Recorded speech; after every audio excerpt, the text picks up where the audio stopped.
the rivalry, the Centro Spartans, the Brawley Wildcats. We are in Brawley at Ward Field, and we are getting ready for the kickoff. Lots of pageantry this evening.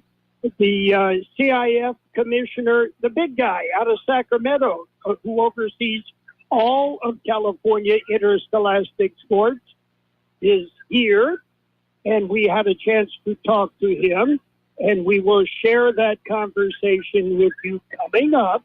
But it's the bell game, high school football at its best, brought to you on AM 1230 by Oso Asa Mobile Auto Service in Yuma, Mr. Tempo Cantina and Sports Bar, Intercare throughout the valley, McNeese Mart, Southwest Postal Service, Central Union High School District, Rosa's Plain Food, Imperial Scoop Factory at Imperial and Ocotillo in El Centro, the CB Stop in Calexico, CET, the Center for Employment Training, Jersey Mike's and the UPS Store, La Fonda Bar and Grill, by Kay's Carney in El Centro and Kennedy's Carney in Yuma, and Roto-Rooter of the Imperial Valley.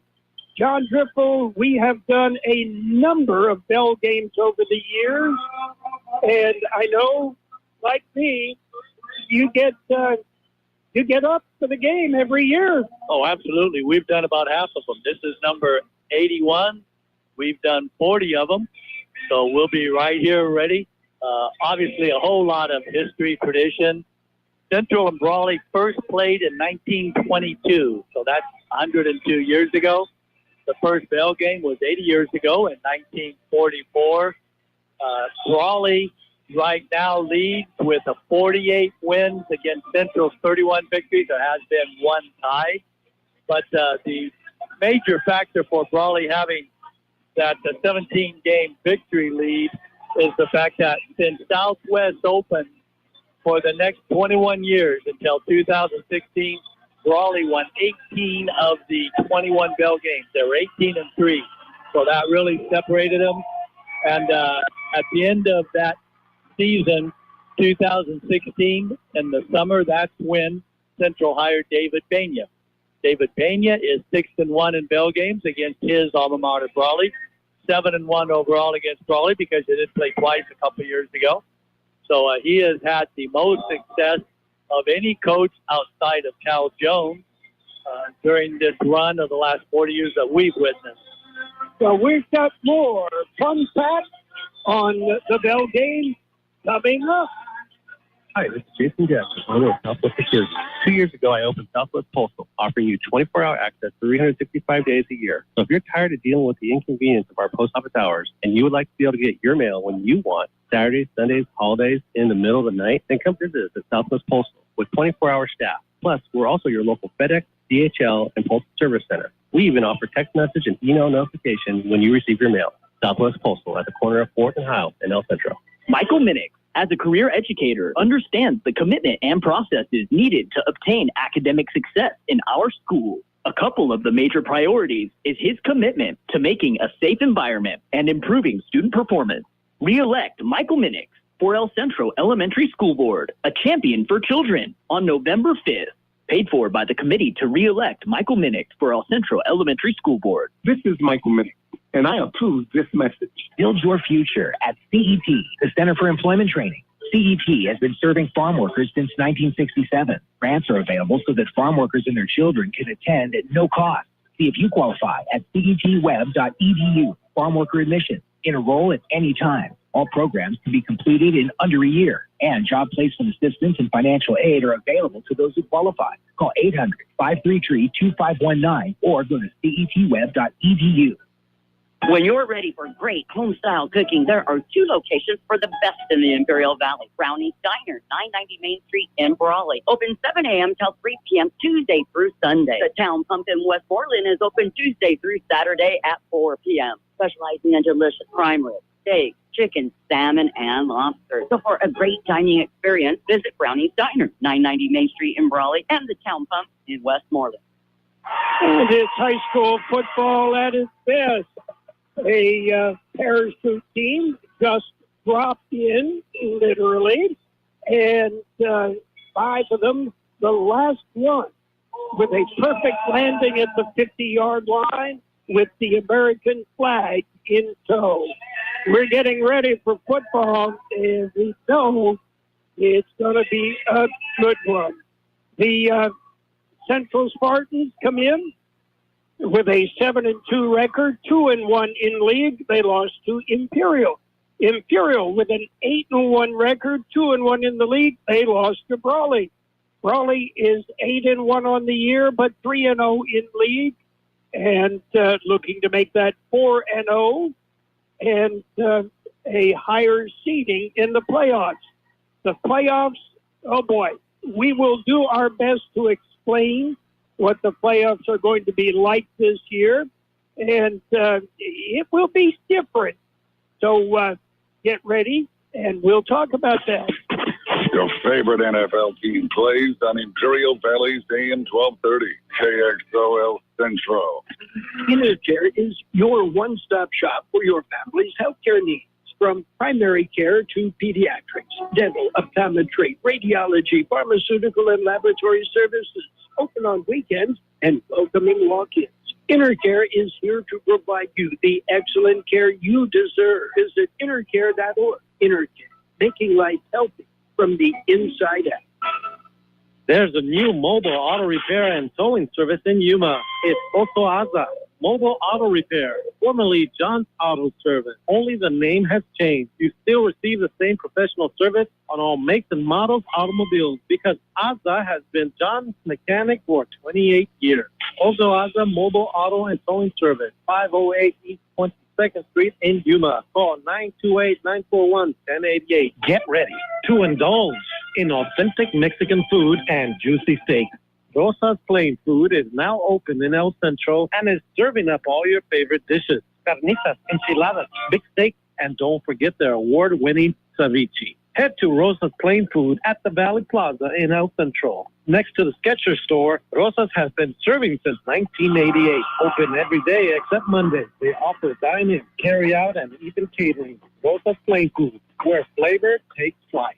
Well, it's pregame for the 81st edition of the Bell Game, and we mentioned that we visited with number 1 in California Interscholastic High School Sports, and he is here visiting from Sacramento at the request of Sandy Dushine, who is an executive with CIF San Diego section. And so before the game, we had a chance to visit with Ron Nochote, and this is what he had to say. Okay, you're in from Sacramento for what amounts to about the oldest rivalry game in high school football pretty much anywhere. Yeah, it's really exciting to be here, and not just for this game tonight, but came in yesterday, enjoyed the pep rally at Central High School, went to the rally today at Brawley, and then last night enjoyed a girls' flag football game. And just to see, as I said earlier, just see the support that the community has. This is really what high school sports is about. It's about playing for your community school with your friends, in front of your parents, your fellow students, your families. It doesn't get better than this in the state of California. Football is big in the Valley. We've got some very competitive teams. And a personal favorite of mine is the girls' flag football. And that we were able to broadcast a couple of games. It is fast-paced. The ladies play hard, and it's a lot of fun to watch. And it's growing every year. Absolutely. Last year we had in our first year, we have 1,600 member schools. We had over 400 schools participate the first year with over 10,000 girls. This year, we know we have over 700 member schools participating, so we expect the numbers to be about 15 to 20,000.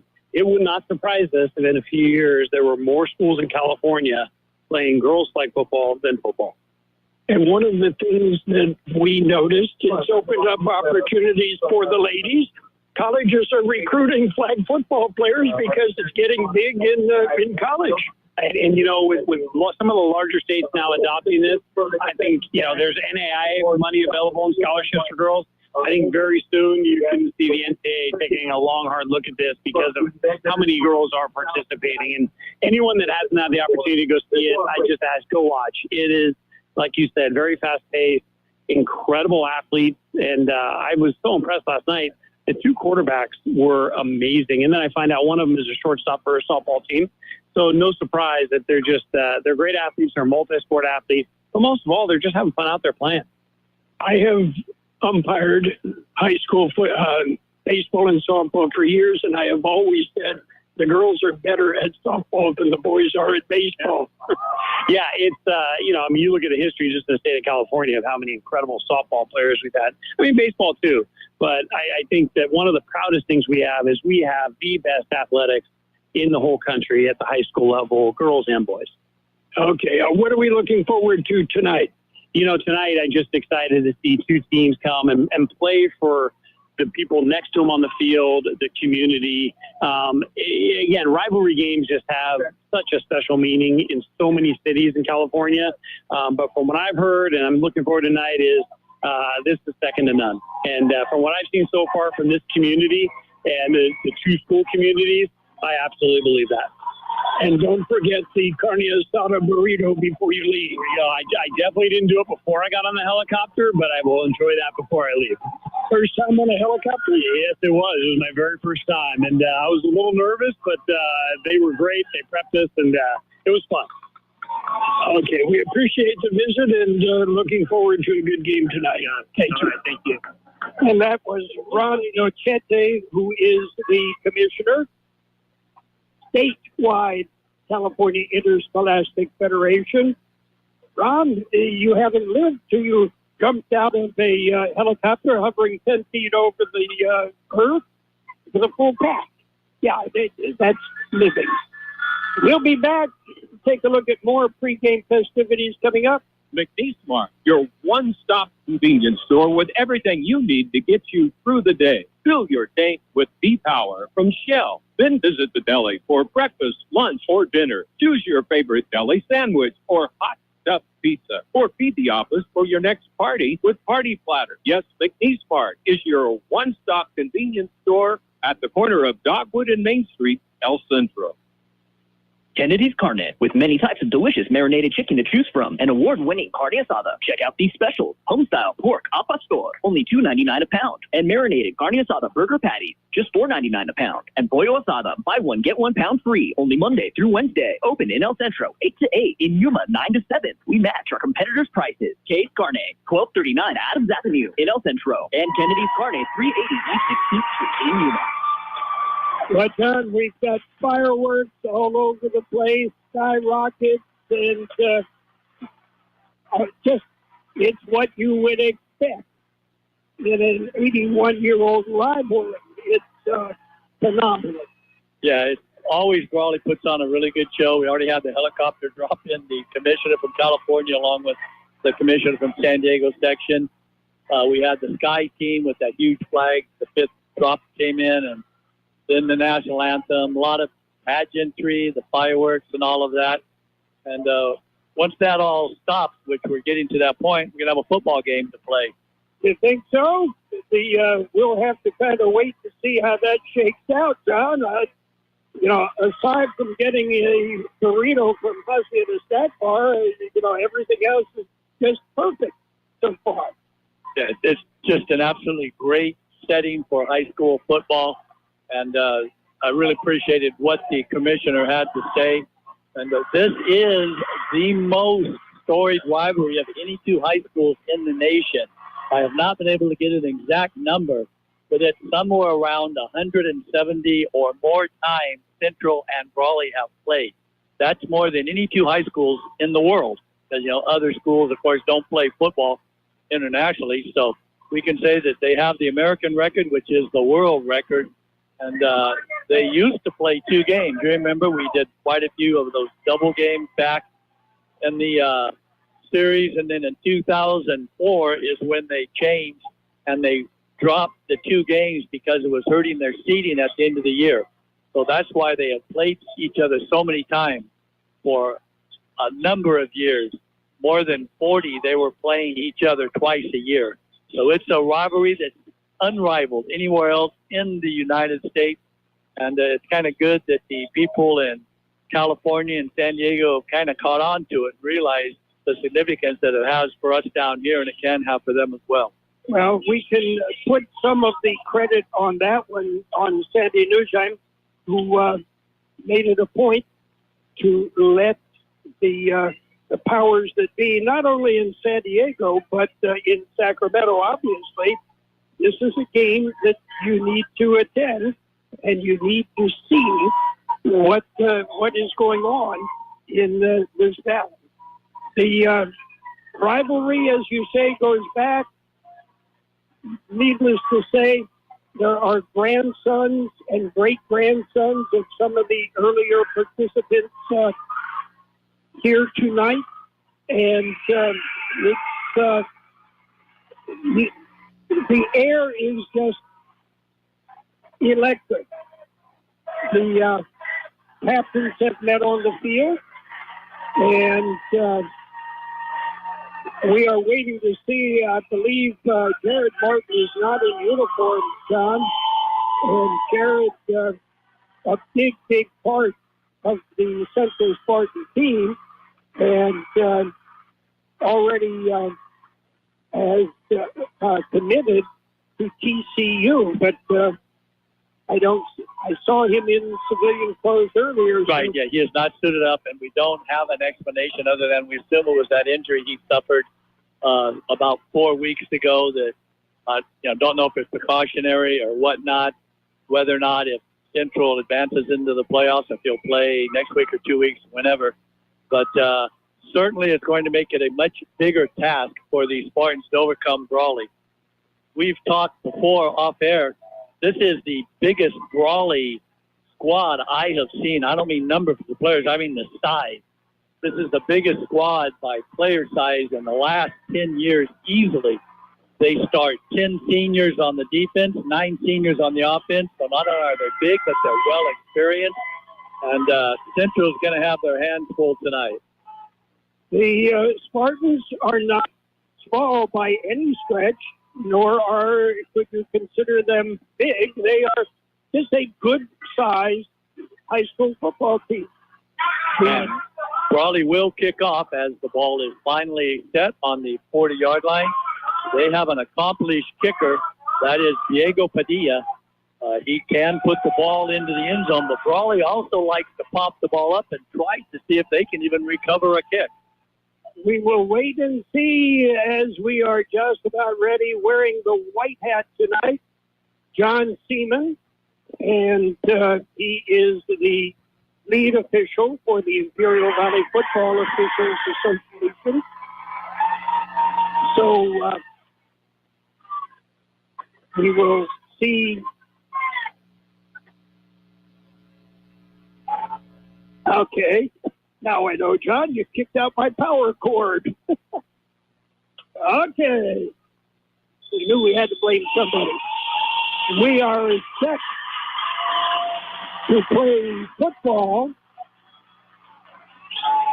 And there goes a deep kick. It'll be fielded at the 4-yard line, out to the 10, to the 20, across the 25 to about the 27-yard line.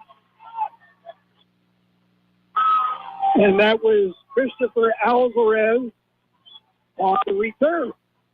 The Spartans will come out. This is going to be somewhat familiar. Luis Jimenez, the quarterback.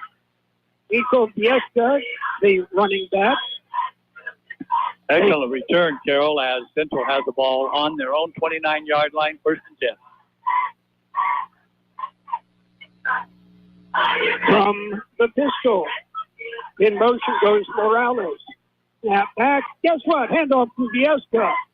Everybody knew that was coming. Biesca picks up 5 and takes it out to the 34-yard line. Bring up 2nd and 5. Brawley obviously has well scouted Central, and I'm sure that their coaching staff is a little bit discouraged that on that 1st down carry, Biesca was able to push the pile out 5 yards. Brawley, as we said, is huge. This is the biggest size team that Centro will play all year. And they're not used to getting pushed around. So now, again, we're back with the single setback, Viesca, behind Jimenez. That's the pistol, the spread formation. Morales again in motion. And off it is Viesca behind the block of Morales. And Viesca will pick up another 5 yards across the 40. It'll be a first down. Everybody in this stadium knew what that, the first play was going to be, knew what the second play was going to be. It is Viesca, stop me if you can. And for the first 2 plays, Brawley did not. It will be first and 10. Centro going left to right across your dial. Ball is on their own 40-yard line. Viesca once again, this time he's in the backfield, but he still manages to pick up a yard.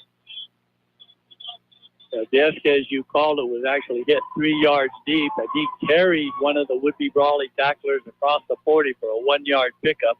He carried Chris Espinosa and picked up 2 yards after he was hit. Now Centro with their traditional double wideouts left and right with Viesca, the senior single setback. Again, take it to Viesca, roll to your left, fire downfield, overthrown. Pass intended downfield for Morales. Goes incomplete. Perhaps Jimenez had a little bit of the adrenaline flowing as he fired that ball. Uncatchable, way too high, and made it all the way to the stand. So now that'll bring up 3rd and 9. Obviously, huge third down play here, the very start of the game. Viesca brings him, Brawley does have a lot of players that go both ways, including their starting quarterback and running back. Jimenez drops back, dumps it off. It is tipped and will go incomplete. On the tip for the Brawley Wildcats, Alex Valdez, the defensive end. That was a new wrinkle. Central has not run that play before where Viesca acted like he was going to block, and then he just drifted out into the flat, and he was open, whether or not he would have got the first down. But great play by the Brawley defensive cornerback. Came in and knocked that ball away. No rush. They get oh, boy, is that a good kid. Fielded back at about the 22-yard line, dancing around looking for the running room. Turns it upfield across the 30, the 40, across the midfield line. On the return, Damian Clemente, the senior speedster, with about a 30-yard return on an excellent punt. So now Brawley comes out. This will be the 6th year in a row. Their quarterback is a Gutierrez, but he's not related to the 4-year starter. Matthew actually did pick up for the other Gutierrez 2 years ago as a sophomore in the playoff game. Started all the games last year and this year. He's listed at 6'0", 205. And then, of course, he has his running mate, Matthew Moreno. So the two Matthews, they're both seniors, and they run this offense. Under center is Gutierrez. Pitches it back. It's the flanker around. And again, it is Clemente. My apologies. It would have been Sergio Garcia. Yeah, no, you had it right. That was 2. Okay. Damian Clemente. Sergio Garcia, who played at Central 2 years ago, is on this Brawley roster. He lost a yard, meaning Clemente. Up the middle with Moreno. Matthew Moreno, 5'11", 195 senior. The Wildcats heavy on the seniors. That's good for a first down. They will spot it on the Centro 37-yard line. Yeah, Moreno picked up the 2 yards that he needed after the 8-yard flanker reverse. So Brawley now in Central territory, threatening to put a score up on the board. Rolling out to his right, looking downfield, has a man open, and it is almost intercepted. Good coverage downfield by Nate Reeves. Okay. Joshua Garcia has the coverage. Right, we have two rosters up here. That was Joshua Garcia on the coverage. Actually, Brawley was fortunate that their offensive player turned into a cornerback and he knocked the ball away. Garcia had it in his hand, and it was knocked away. So the first pass by Brawley goes incomplete, almost intercepted. And, of course, we should point out Matthew Gutierrez among the leaders in San Diego section in passing. Yes, he's only thrown 5 interceptions all year. He's got over 1,300 yards in completed passes. Back, drops back, fires downfield. It's a strike, and is it a catch? It is a catch. Yeah, that's Porras, Brandon Porras. He is a 4-year starter at wide receiver and cornerback. And that's why these Wildcats, they are not the same team they've been through the 40 years we've covered them, Carroll. They have almost twice as much passing yards as rushing yards. And who would have ever said that about a Brawley team? But they're very good at it. They have excellent wide receivers.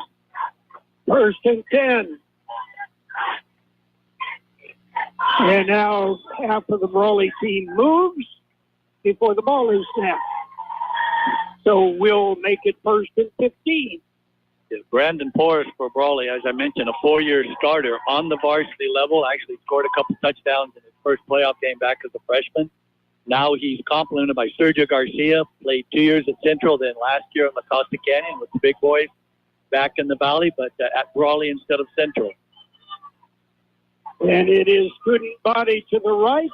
The ball carrier is Sergio Garcia, and Garcia will pick up maybe 2 yards. Getting up on the bottom of the pile, one of the big guys downfield blocking, Jack Fisher.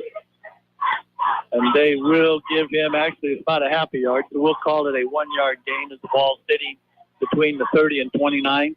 So that'll bring up 2nd and a long 14, a short 15. Everybody's in tight, except wide on the left side, flooding the right side with Porras, looking downfield, firing downfield, complete. And I believe that is Porras with the catch, and that will pick up about 4 yards. And it's a great play. Porras goes streaking about 4 or 5 yards down the line from the line of scrimmage, and Gutierrez gets the ball on a line. And then Porras in the past has been able to break them for big gains. 3rd down here and about 9. Clemente wide on the right side. Porras is on the left, as is Garcia. Dropping back, looking. Gutierrez fires over the middle. It is complete to Sergio Garcia. And Garcia was leveled. But he did pick up the 1st down as he held on to the football. Matt Miziola. And Garcia will field that one. But it is the 1st down. He took a hit, kept hold of the ball, and moved the chains. 1st and 10, spotted on the 13.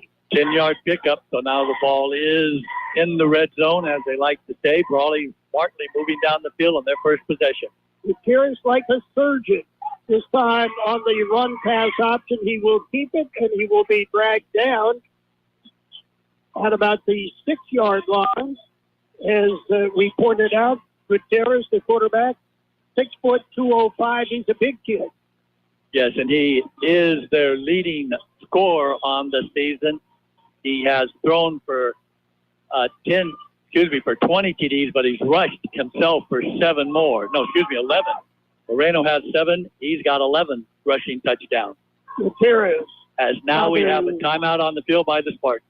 Central takes timeout. We'll take a timeout as we've got 5:44 to play in the first quarter.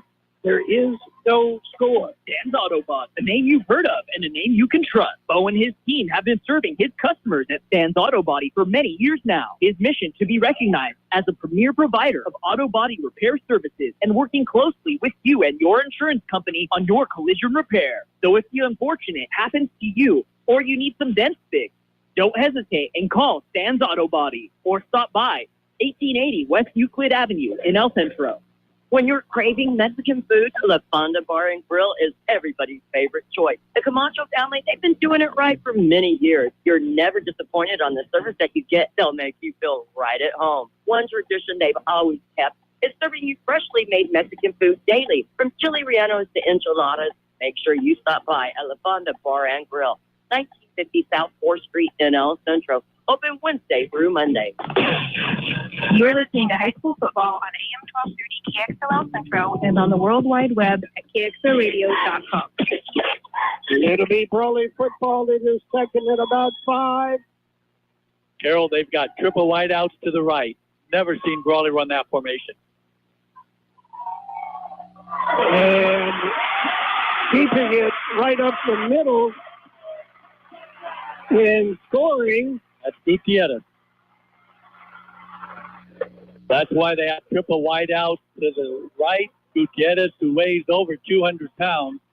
In the program, he's listed at 205, probably bigger than that. That's what he weighed 2 years ago as a sophomore. And once he broke the line of scrimmage, there was nobody there because all of Central's pre-safety, stand-up safety, and their two cornerbacks were spread wide across the field. Brawley first score of the night. Diego Padilla will try the point after. Snap back, kick is up, and the kick is good. We've got 5:40 to play in the first quarter. It is Brawley 7, Central nothing. Who's Jersey Mike's signature stuff? You get a number 13 original Italian. You want a dramatic radio idea? You get me. Like this. I'm the 7th string quarterback, and the other 6 quarterbacks go down. The coach yells, "Vito, you're in." The crowd is worried until I throw a touchdown. But the other team is celebrating. Apparently, I threw the Jersey Mike's number 13 original Italian. I was eating on the sideline. Whoops. The number 13 original Italian. Jersey Mike's. A silver boat. Roto-Rooter, your plumbing and drain cleaning specialist. Roto-Rooter offers full services from hydrojetting to camera inspection, water heaters, faucets, garbage disposal, anything that's clogged up. Roto-Rooter is a locally owned family business with 57 years in the Imperial Valley. Call the experts at 760-352-6789 or 344-2533 on the north end. Roto-Rooter, that's the name, and the rain will crumble down the drain. Roto-Rooter. Brawley opens up the scoring and has a 7-0 lead here in the first quarter, just underway. It's high school football on AM 1230 KXOL Central, California. The kickoff, another deep kick, and it'll be a touchback. The Spartans will put it in play. It will be 1st and 10. On their own 20-yard line. When you're ready for great home-style cooking, there are 2 locations for the best in the Imperial Valley. Brownie's Diner, 990 Main Street in Brawley. Open 7 a.m. till 3 p.m. Tuesday through Sunday. The Town Pump in Westmoreland is open Tuesday through Saturday at 4 p.m. Specializing in delicious prime ribs, steak, chicken, salmon, and lobster. So for a great dining experience, visit Brownie's Diner, 990 Main Street in Brawley, and the Town Pump in Westmoreland. Spartans with the ball, 1st and 10. Handoff, it is Viesca, nothing in the middle. Viesca cuts it to the outside, out across the 25 to the 27-yard line. Viesca brought down by Blake Riley. Viesca sits at 899 yards coming into this game. So if he does have a big game, he will go over the 1,000-yard mark. Emilio Morales wide on the right side. He is lined up right behind Miguel Vega. And off again, it is Viesca right up the middle and a big gaping hole across the 35 to the 40 to the 42-yard line. Central second first down here in the early going of the first quarter, their second possession. And actually, Viesca was brought down by the quarterback/cornerback, Matthew Gutierrez, well beyond the yard to make, as Viesca now has picked up his second first down of the evening. The ball sits all the way out on the 47-yard line, a 19-yard pickup. Right formation, Viesca in the pistol, right behind his quarterback. And again, it is Viesca up the middle of Viesca with a big hole. Again, out near the midfield stripe. John, we talked about it Centro has taken 3 weeks to get ready for this game. And basically, I won't say they had Patsy's, but they had Southwest and Palo Verde. Then they had the bye. And what I'm seeing in the middle, I have not seen Centro's offensive line block the way they are blocking right now for Viesca. And they seem to have brought a little confused by the motion that they're putting with all the people. That's a direct snap to Viesca. A wildcat snap to Viesca. Viesca moves the scrum across the 40.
Build your future at CET, the Center for Employment Training. CET has been serving farm workers since 1967. Grants are available so that farm workers and their children can attend at no cost. See if you qualify at cetweb.edu. Farm worker admissions. Enroll at any time. All programs can be completed in under a year. And job placement assistance and financial aid are available to those who qualify. Call 800-533-2519 or go to cetweb.edu. The future is in your hands. Roto-Rooter, your plumbing and drain cleaning specialist. Roto-Rooter offers full services from hydrojetting to camera inspection, water heaters, faucets, garbage disposals, anything that's clogged up. Roto-Rooter is a locally owned family business with 57 years in the Imperial Valley. Call the experts at 760-352-6789. Roto-Rooter, when drains don't work, we do. Call Roto-Rooter, that's the name, and away goes troubles down the drain. Roto-Rooter. Roto-Rooter, Roto-Rooter. It's game night, and you know what that means. Time for a winning treat. Everybody's a winner at Imperial Scoop Factory, located in El Centro at the corner of Imperial Avenue and Ocotillo Drive, inside the Chevron. The coolest flavors, from cookies and cream, caramel with brownie. There's something for everyone, so after the game, gather the team and head on over to Imperial Scoop Factory. Open late so you can be sure to get your sweet treat. Imperial Scoop Factory, where every scoop is a sweet victory.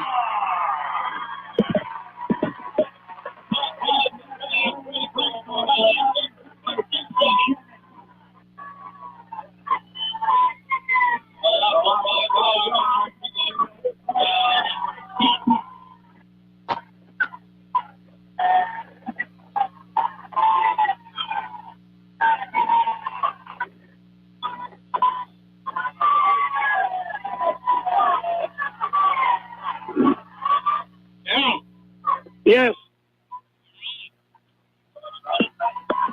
Okay, after some technical issues, we are back.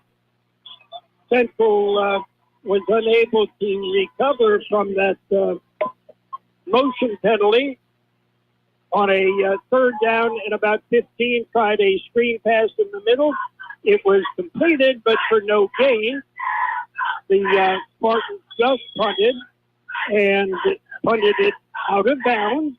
So the Wildcats will put it in play. It'll be 1st and 10 from their own 17-yard line. Brawley now in tight in a running formation. No one split out wide. And in motion, and the pass deep downfield got the man open, and it is complete Beautifully thrown pass. That's Garcia on the catch. Garcia in stride. And the Wildcats put the ball on the Central 45-yard line. 38-yard pitch and catch. That's an excellent, well-designed play. Again, they had everyone in tight, and then they put Garcia in motion as now Brawley's trying to get the right personnel out on the field. We don't know if someone had to get a new chin strap, so that's been taken care of. But Gutierrez showing why he throws it out there, and Garcia just ran underneath it. We saw him do that at Central 3 years ago as a freshman. First and 10 Wildcats from the Spartan 45. Back to pass. Gutierrez completes it. It is completed to Clemente. Damian Clemente on that. There has been one incompleted pass, the first attempt by Gutierrez. Since then, he has hit 5 in a row, so he's 5 for 6. That one picked up about 6 yards. And if you notice, John, those passes are on a line, tight spiral on a line.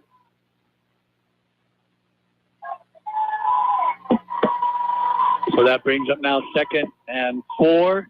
Now Brawley back to their non-traditional, but for this year, they're 2 wide out. Forrest in motion. In motion, gets the handoff on the sweep. Forrest breaks a couple of tackles, goes downfield inside the 30 at the 25-yard line. It'll be 1st and 10, Wildcats on their own 25. That will be there's 4 seconds left in the first quarter.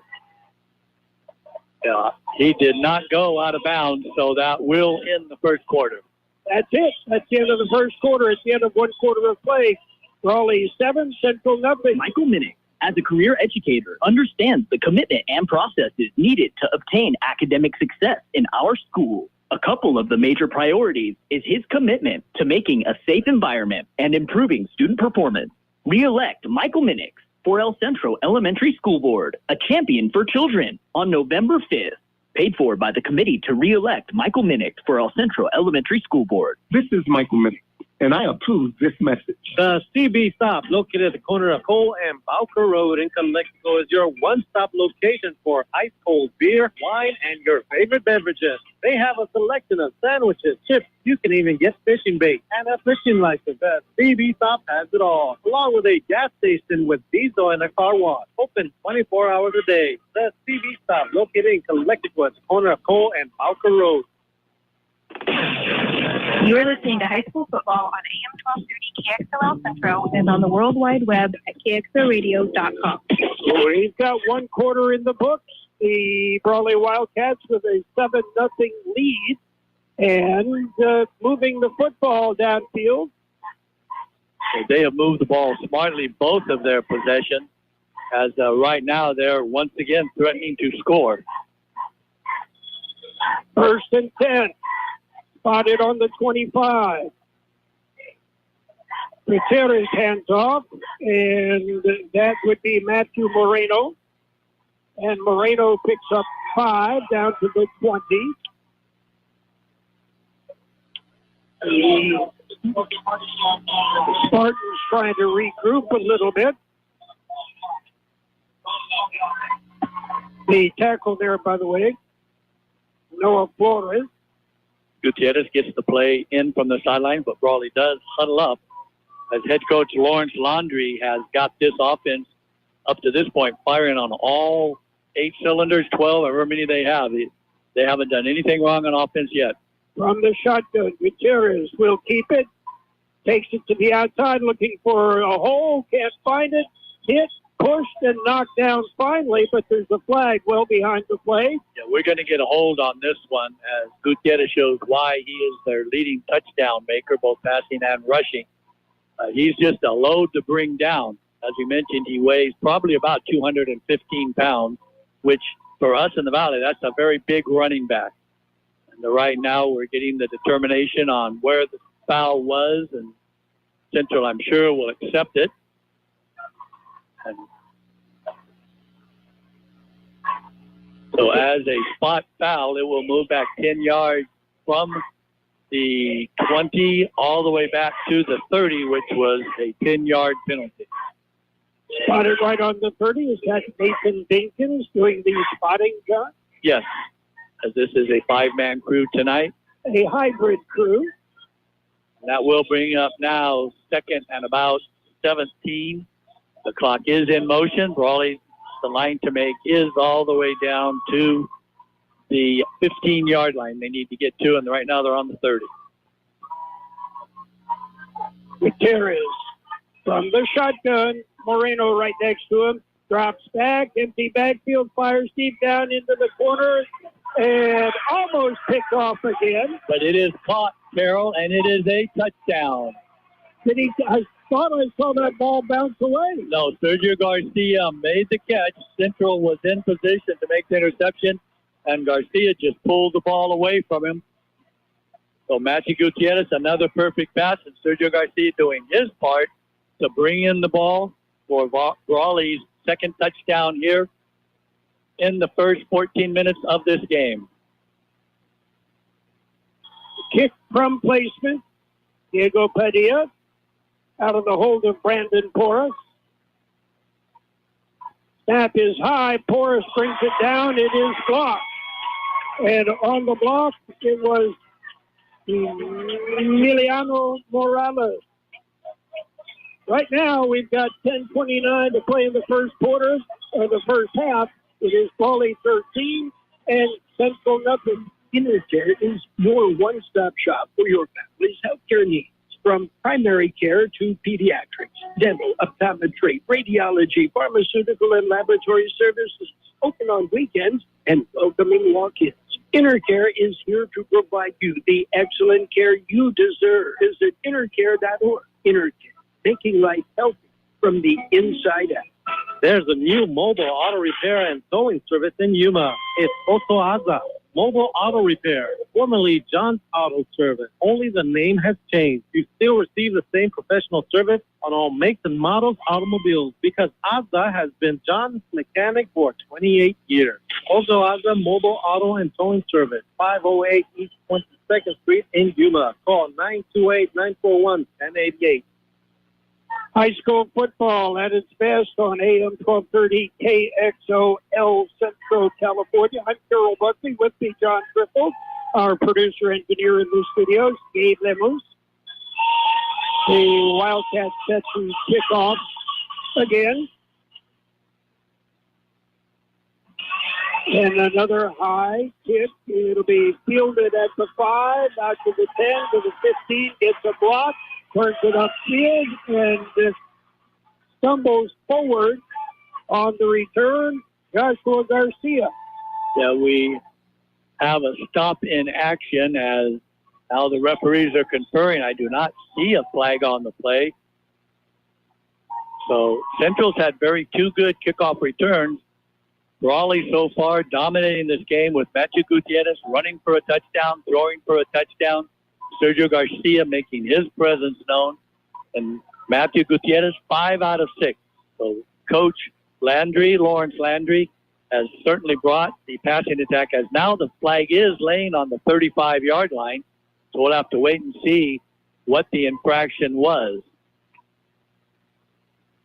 So far we have not seen a determination by the official, but they seem to understand what's happening.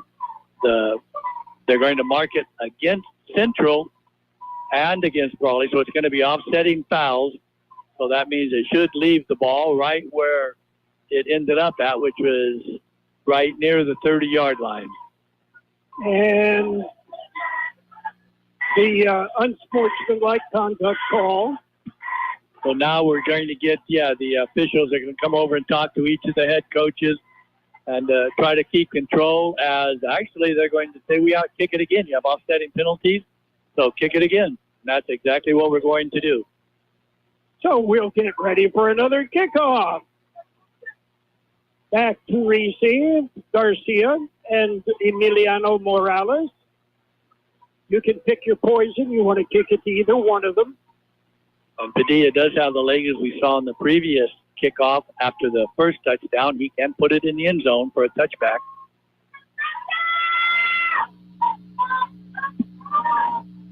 No time went off the clock, so we'll just do it again. Take a mulligan.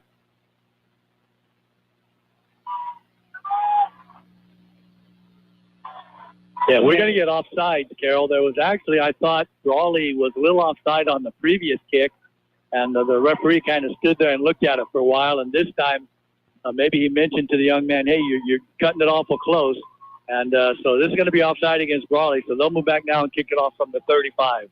By the time we get this kickoff completed, we should have that down pretty well, John. They're getting this, and this is Brawley's third kick already. They kicked off to start the game, and they've got the 2 touchdowns on the board already. I certainly hope he doesn't bruise his toe. Coming up at the half, we will talk about the playoff and the seeding process. And how they do it this year, because it seems like every year they change. So, yes, we have a new seeding process. This time it's a low kick that'll scoot down the far sideline. It's picked up by Garcia. Don't run that way. Go north and south, not east and west. And finally dropped at about the 19-yard line. But yeah, Brawley is excellent in all parts of the game. They're very good, obviously, in offense and defense. And they have great special teams because they do have very good team speed. One of the things over the years we have always noticed, and it is true, typically Brawley is going to be stronger than you. Their weight program is outstanding. And it is Viesca up the middle. Viesca will pick up about 4 yards. And that little extra push after you brought him down was not necessary. Now, Viesca has had positive gains on his rushes. His completed pass was actually behind the line of scrimmage, but we'll give him a 3-yard pickup there. From the pistol, Viesca, right behind Jimenez. It is Viesca up the middle again. Viesca will bring a bunch of blue with him, very close to the first down. It is a first down, as he's out close to the 30-yard line. John, I know you did not play football, but you do not want to know what goes on when you're on the bottom of a pile like that. Yeah, I do have some stories from high school. We actually had a kid in practice that almost drowned. Sacramento rains a lot, and he got pushed face down in a mud puddle, and the poor kid almost drowned. Looks like the Wildcat. Yes, with the blocking in front of him, takes it in the middle and is good for about 3 or 4 yards. As we continue to hear the whistles blowing, as there's a lot of extracurricular activity after the play. No flags were thrown. Roy Rosas with the tackle. We're inside of 9 minutes in the first half. Brawley leads 14-0. I almost drowned as well, John. I got kicked in the nose. I was on the bottom of the pile. My nose was bleeding. I was flat on my back and choking on blood. So you don't want to know what goes on the bottom of the pile. From the pistol, Morales goes in motion. It is Viesca again up the middle. Viesca hits a wall and will get maybe a yard. It brings up a crucial third down here as Central faithful do not want to see Brawley's offense back on the field. Alex Sandoval with a big block for the Spartans there.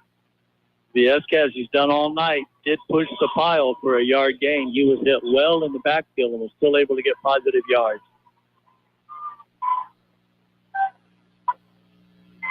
From the shotgun, rolling to his right, looking downfield. Jimenez fires downfield and overthrows. Incomplete. It'll bring up 4th down. There's definitely been a tale of 2 quarterbacks. Jimenez is 1 for 5. On the other side, you have Gutierrez is 5 for 6. So they'll try to get Jimenez straightened out here on the sidelines now as Central comes out for the 3rd punt in this first half. A lot of time left, barely under 8 minutes. The clock sits at 7:51, and Brawley has all 3 timeouts. Galindo back to punt. Good snap, no rush. They are setting up the return. And the ball caught and dropped immediately. On the catch was Damian Clemente. Yeah, that's Angel Vasquez made that tackle. Angel was down there. He does play wide receiver on offense at times.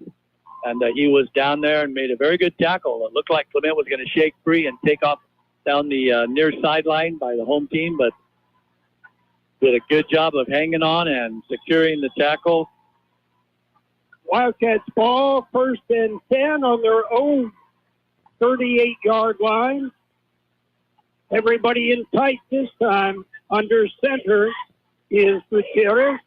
Pitches back, and that looks like Porras again. So they're putting, that's Porras who ran that. They're putting their wide receivers, Porras and Gutierrez, in motion, trying to get them out on the flank. So Coach Landry is trying to attack Centro from as many different positions and players as possible. That's a nice 5-yard pickup on 1st down for these Wildcats. It is 2nd and 5. Right now they've rushed the ball 7 times, thrown it 6 times. That's balanced. They come out in the pistol this time and handing the ball off and picking up the 1st down. That would be Moreno. Moreno picks up 7, spotted right on the midfield stripe. And this is now what Brawley can do. They've had success passing, so now they can just grind you down with their running game. Moreno doesn't have the big stats like last year because of the way they throw this ball, but he's still one of the best running backs, not only in the Valley, but in the San Diego section. Shotgun formation. Matthew Gutierrez takes the snap, drops back, fires out into the flat to Porras. And Porras will pick up 4, stays in bounds.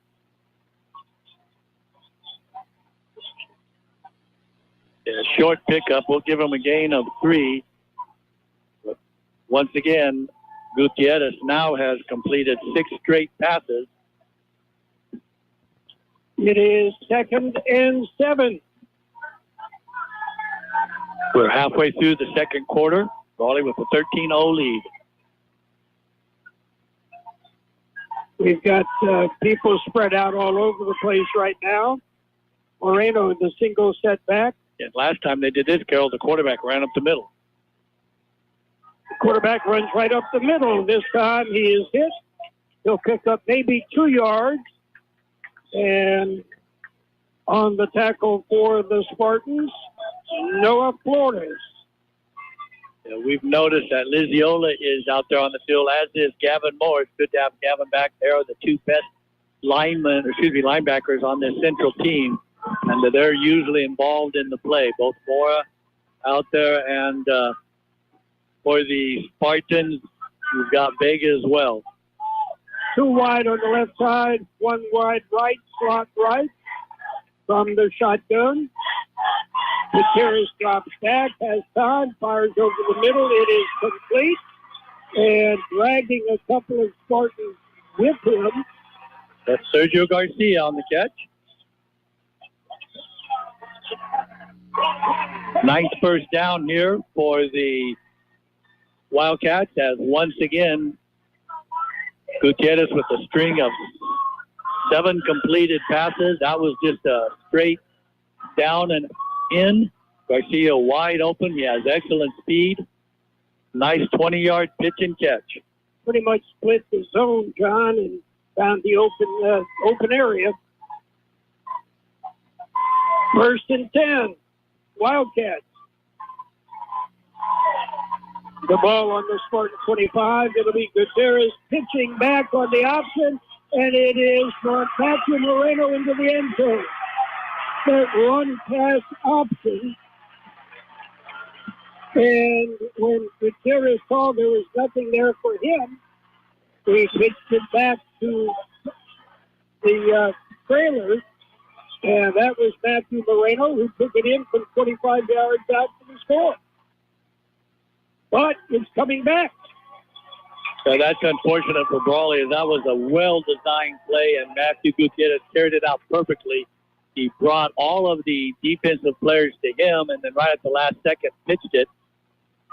We can remember last year, Carroll, at the Bell game, Gutierrez was actually brought down in the back that it looked like, but he shook off two tacklers, one of them, Jared Martin, and then completed a big first down pass that kept the Wildcats in the game. So, yeah, that young man knows how to play football. Apparently, the ball is back on the 25-yard line where it started, but it's first down.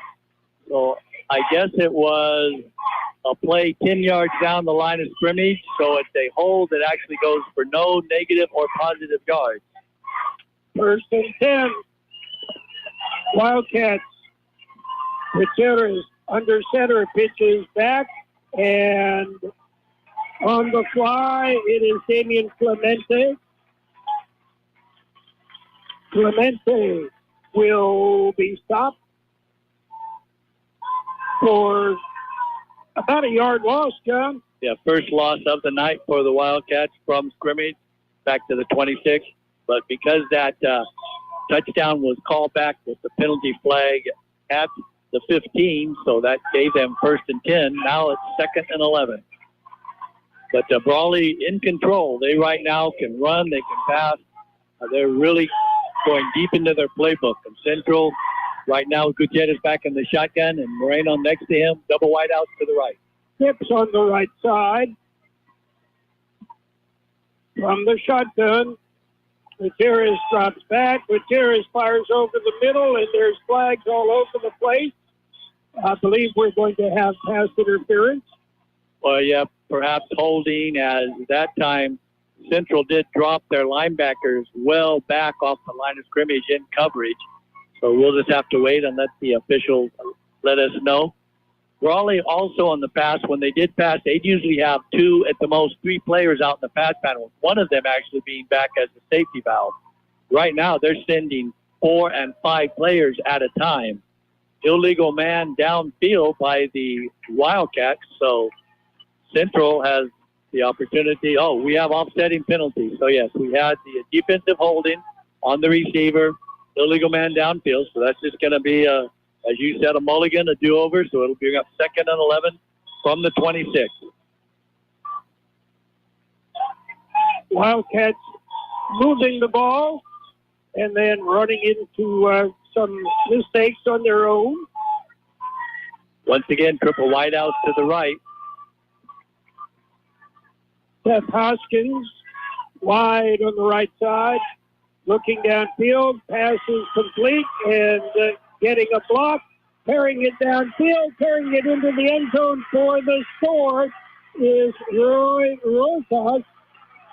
Rosas got some blocks downfield and took it in for the score, and no flag. And there's fireworks going off at that end of the field, the west end, and fireworks here from this Wildcat offense who have not been stopped yet. And Carroll, with 3 minutes to go, Brawley will receive the second half kick. He'll have the kick from placement. A bad snap on the last attempt at that kick clock. Good snap. Nice kick. And it is good. 3:11 to play in the first half. It is Brawley 20, Central nothing. McNeese Mart, your one-stop convenience store with everything you need to get you through the day. Fill your day with V-Power from Shell. Then visit the deli for breakfast, lunch, or dinner. Choose your favorite deli sandwich or hot stuffed pizza. Or feed the office for your next party with Party Platter. Yes, McNeese Mart is your one-stop convenience store at the corner of Dogwood and Main Street, El Centro. Get ready to indulge in authentic Mexican food and juicy steak. Rosa's Plain Food is now open in El Centro and is serving up all your favorite dishes. Carnitas, enchiladas, big steak, and don't forget their award-winning ceviche. Head to Rosa's Plain Food at the Valley Plaza in El Centro. Next to the Skechers store, Rosa's has been serving since 1988. Open every day except Monday. They offer dine-in, carry-out, and even catering. Rosa's Plain Food, where flavor takes flight. Wildcats with the kickoff. It is another deep kick, and it is fielded at the 1 yard line. Again, it is Garcia. Garcia pushes through out to the 33-yard line. The only part of the game that Brawley has had trouble with tonight with the Spartans is on their kickoff. They've already kicked the ball off 4 times. And Central does a great job of blocking, but not any of that blocking in the back or any of that kind of stuff. And they've got the ball all the way out on the 32-yard line. Nice return. I would think they will try to kick it away from Garcia. And hand off to Viesca, and Viesca is hit and dropped. And celebrating that was Matthew Gutierrez. Once again, the quarterback who also, they call him a cornerback, but he really plays a stand-up linebacker. And Central, without, really fooling anybody, they've had great success tonight with Viesca, but that time Wildcats were all over it. From the pistol, Jimenez puts Morales in motion, drops back, fires downfield, got the man open and overthrew the intended receiver, Christopher Alvarez. Alvarez beat the coverage by 5 yards easy. The defensive cornerback was looking in the backfield, and Alvarez just ran right by him, but unfortunately Jimenez, as we mentioned before, it looks like a little bit too much of the adrenaline flowing. And if he would have thrown it even right to him, made him stop, he could have stopped and caught it, but he overthrew it by about 10 yards, bringing up a long 3rd now and 14. Obvious passing, so we'll see if Brawley doesn't send everybody. From the shotgun, dumping it off that flanker screen, it is complete, and we'll pick up about 3 yards. The pass completed to Joshua Garcia. Garcia has been one of their leading receivers all year.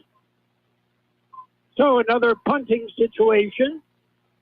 Down to 2 minutes to play in the first half. Brawley with a 20-0 lead.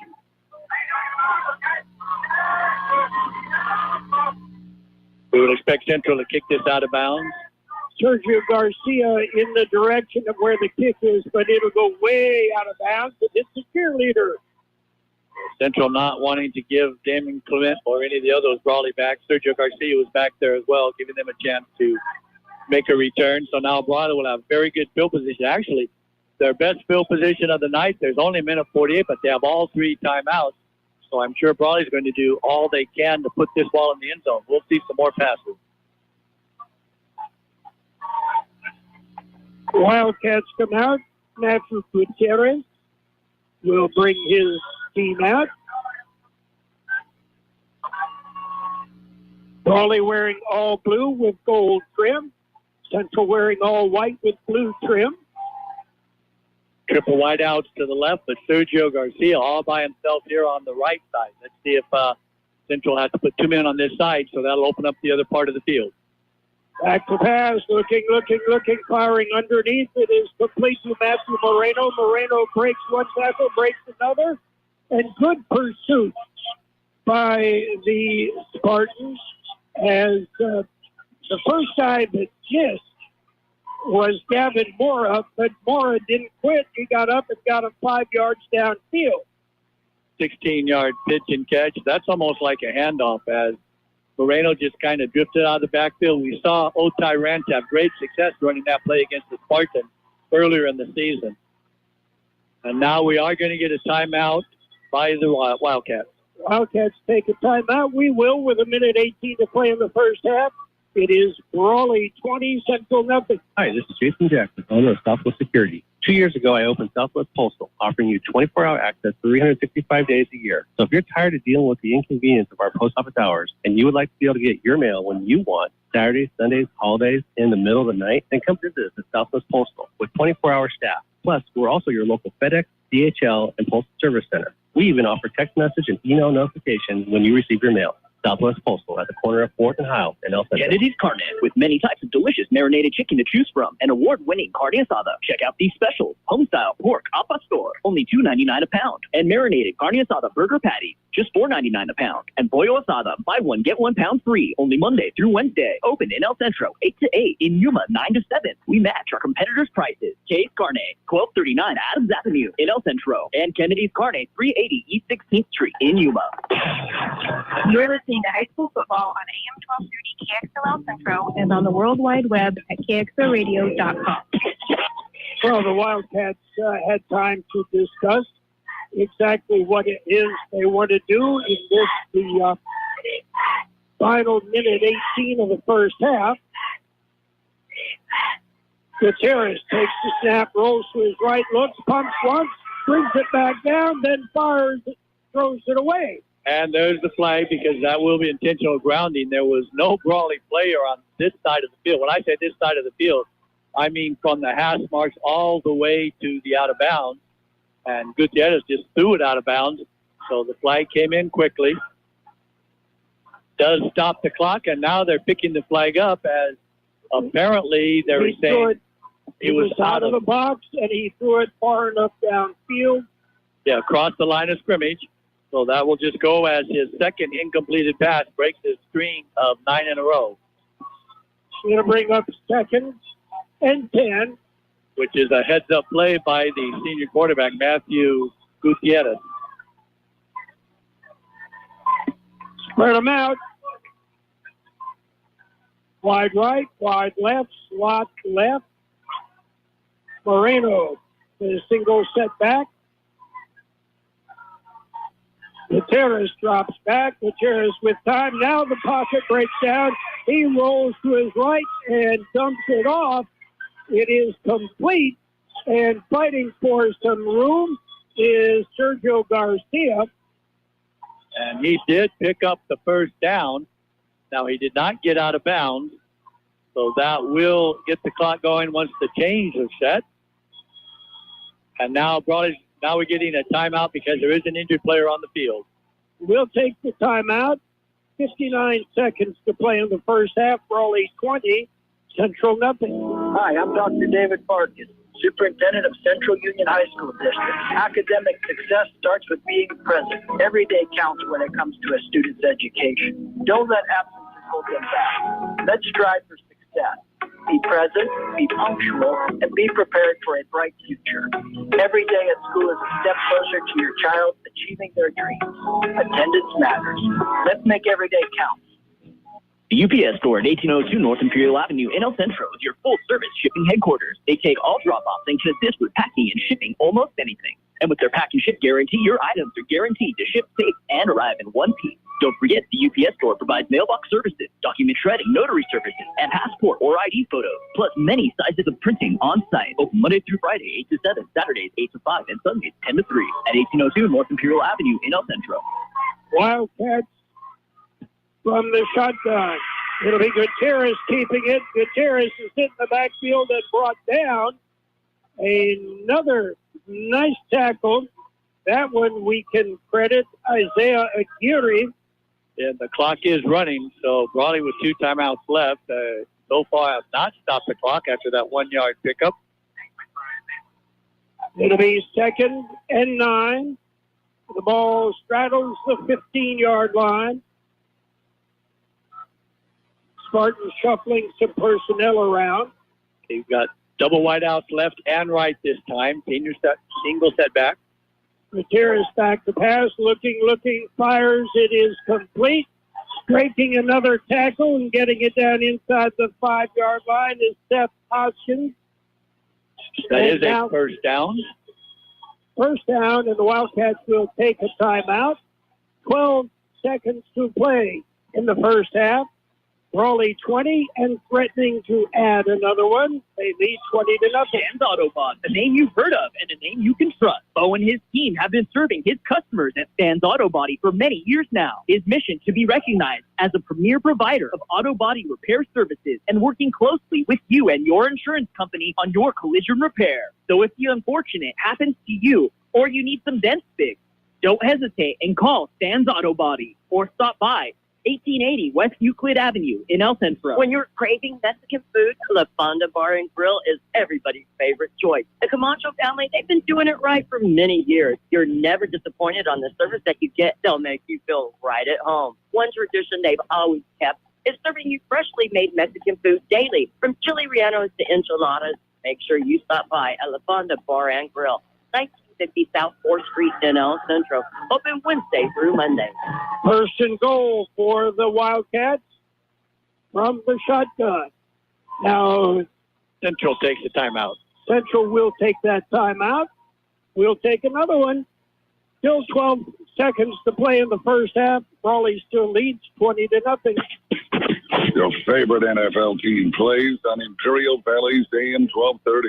KXO Centro. It's game night, and you know what that means. Time for a winning treat. Everybody's a winner at Imperial Scoop Factory, located in El Centro at the corner of Imperial Avenue and Ocotillo Drive, inside the Chevron. The coolest flavors, from cookies and cream, caramel with brownie. There's something for everyone. So after the game, gather the team and head on over to Imperial Scoop Factory. Open late so you can be sure to get your sweet treat. Imperial Scoop Factory, where every scoop is a When you're sweet ready for victory. great home-style cooking, there are 2 locations for the best in the Imperial Valley. Brownie's Diner, 990 Main Street in Brawley. Open 7 a.m. till 3 p.m. Tuesday through Sunday. The Town Pump in Westmoreland is open Tuesday through Saturday at 4 p.m. Specializing in delicious prime ribs, steak, chicken, salmon, and lobster. So for a great dining experience, visit Brownie's Diner, 990 Main Street in Brawley, and the Town Pump in Westmoreland. Gutierrez drops back, dumps it over the middle. Moreno out of the backfield for the score. Moreno snuck out of the backfield, got into the middle, and caught the short pass from Gutierrez for the touchdown.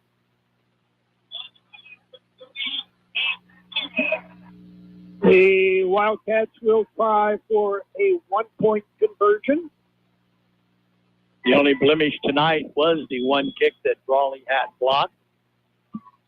Porras does the holding, by the way, and yes, that Porras has been a 4-year starter on the offense. Snap back. Porras places it. The kick is up. The kick is good.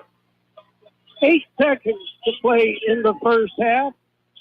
It is Brawley 27 and Central nothing. Roto-Rooter, your plumbing and drain cleaning specialist. Roto-Rooter offers full services, from hydrojetting to camera inspection, water heaters, faucets, garbage disposal, anything that's clogged up. Roto-Rooter is a locally owned family business with 57 years in the Imperial Valley. Call the expert at 760-352-6789 or 344-2533 on the north end. Roto-Rooter, that's the name, and the way goes travels down the drain. Roto-Rooter. Exciting changes are happening at Los Cabos Seafood and Grill. We're transitioning into Mr. Tempo, Sports Bar, and Cantina. But don't worry, you can still enjoy your Los Cabos seafood favorites. And now we've added even more delicious options to our menu, featuring mouth-watering street-style carne asada tacos, fresh sushi, and a variety of non-seafood dishes that are sure to satisfy every craving. We're open Monday through Sunday from 9 a.m. to 12 a.m., located at 201 North Imperial Avenue in El Centro. Mr. Tempo, Sports Bar, and Cantina, where your favorite Los Cabos flavors meet an exciting new menu.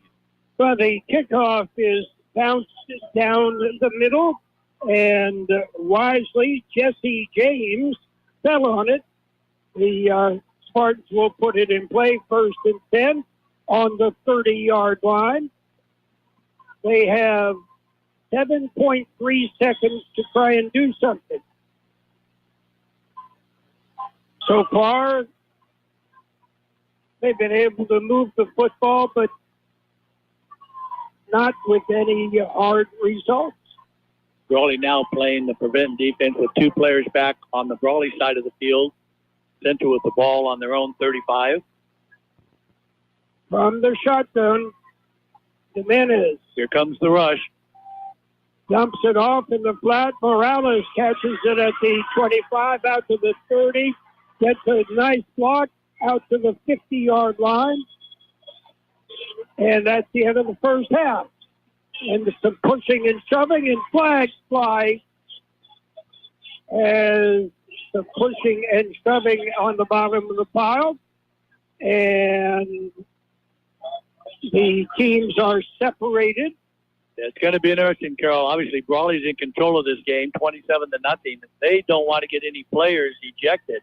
Even if they come up with a bye next week, the ejection would be in the next scheduled game, so they would not be able to play in their first playoff game, whether it's next week or in 2 weeks. The officials are discussing it and explaining exactly what they saw. And Coach Pena got the explanation. I don't know how happy he is with that. It is personal foul against Centro. Usually you see offsetting, but they're just going to call that end of the first half, personal foul against Centro. And now Brawley will walk over to take their halftime break as Centro does the same. And that is the end of the first half. The score, Brawley 27, Centro nothing. Michael Minnick, as a career educator, understands the commitment and processes needed to obtain academic success in our school. A couple of the major priorities is his commitment to making a safe environment and improving student performance. Re-elect Michael Minnick for El Centro Elementary School Board, a champion for children, on November 5th. Paid for by the committee to re-elect Michael Minnick for El Centro Elementary School Board. This is Michael Minnick, and I approve this message. Build your future at CET, the Center for Employment Training. CET has been serving farm workers since 1967. Grants are available so that farm workers and their children can attend at no cost. See if you qualify at cetweb.edu. Farm worker admission. Enroll at any time. All programs can be completed in under a year, and job placement assistance and financial aid are available to those who qualify. Call 800-533-2519 or go to cetweb.edu. Hi, this is Jason Jackson, owner of Southwest Security. 2 years ago, I opened Southwest Postal, offering you 24-hour access 365 days a year. So if you're tired of dealing with the inconvenience of our post office hours and you would like to be able to get your mail when you want, Saturdays, Sundays, holidays, in the middle of the night, then come visit us at Southwest Postal with 24-hour staff. Plus, we're also your local FedEx, DHL, and Postal Service Center. We even offer text message and email notification when you receive your mail. Southwest Postal at the corner of 4th and Howe in El Centro. InnerCare is your one-stop shop for your family's healthcare needs, from primary care to pediatrics, dental, optometry, radiology, pharmaceutical, and laboratory services. Open on weekends and welcoming walk-ins. InnerCare is here to provide you the excellent care you deserve. Visit innercare.org. InnerCare, making life healthy from the inside out. We are at the half. Brawley leads the Central Spartans 27-0. It's the 81st edition of the Bell game, the rivalry game, the big rivalry game. Other games going on. Well, tonight it is the Johnny Romero Fireman's Helmet game, Imperial and Southwest. And also the battle for the border, Kxo and Vincent. In the second quarter, Imperial leads Southwest at the half, actually, 44-0. Kxo leads Vincent 7-0. Last night, Hopeville defeated Calipatria. And Hopeville, remarkable season. And they're liable to be penalized for that. And we will explain what I mean by that when we come back. The CB Stop, located at the corner of Cole and Bowker Road in Calexico, is your one-stop location for ice-cold beer, wine, and your favorite beverages. They have a selection of sandwiches, chips. You can even get fishing bait and a fishing license. The CB Stop has it all, along with a gas station with diesel and a car wash. Open 24 hours a day. The CB Stop, located in Calexico at the corner of Cole and Bowker Road. Get ready to indulge in authentic Mexican food and juicy steak. Rosa's Plain Food is now open in El Centro and is serving up all your favorite dishes. Carnitas, enchiladas, big steak, and don't forget their award-winning ceviche. Head to Rosa's Plain Food at the Valley Plaza in El Centro. Next to the Skechers store, Rosa's has been serving since 1988. Open every day except Monday. They offer dine-in, carry-out, and even catering. Rosa's Plain Food, where flavor takes flight.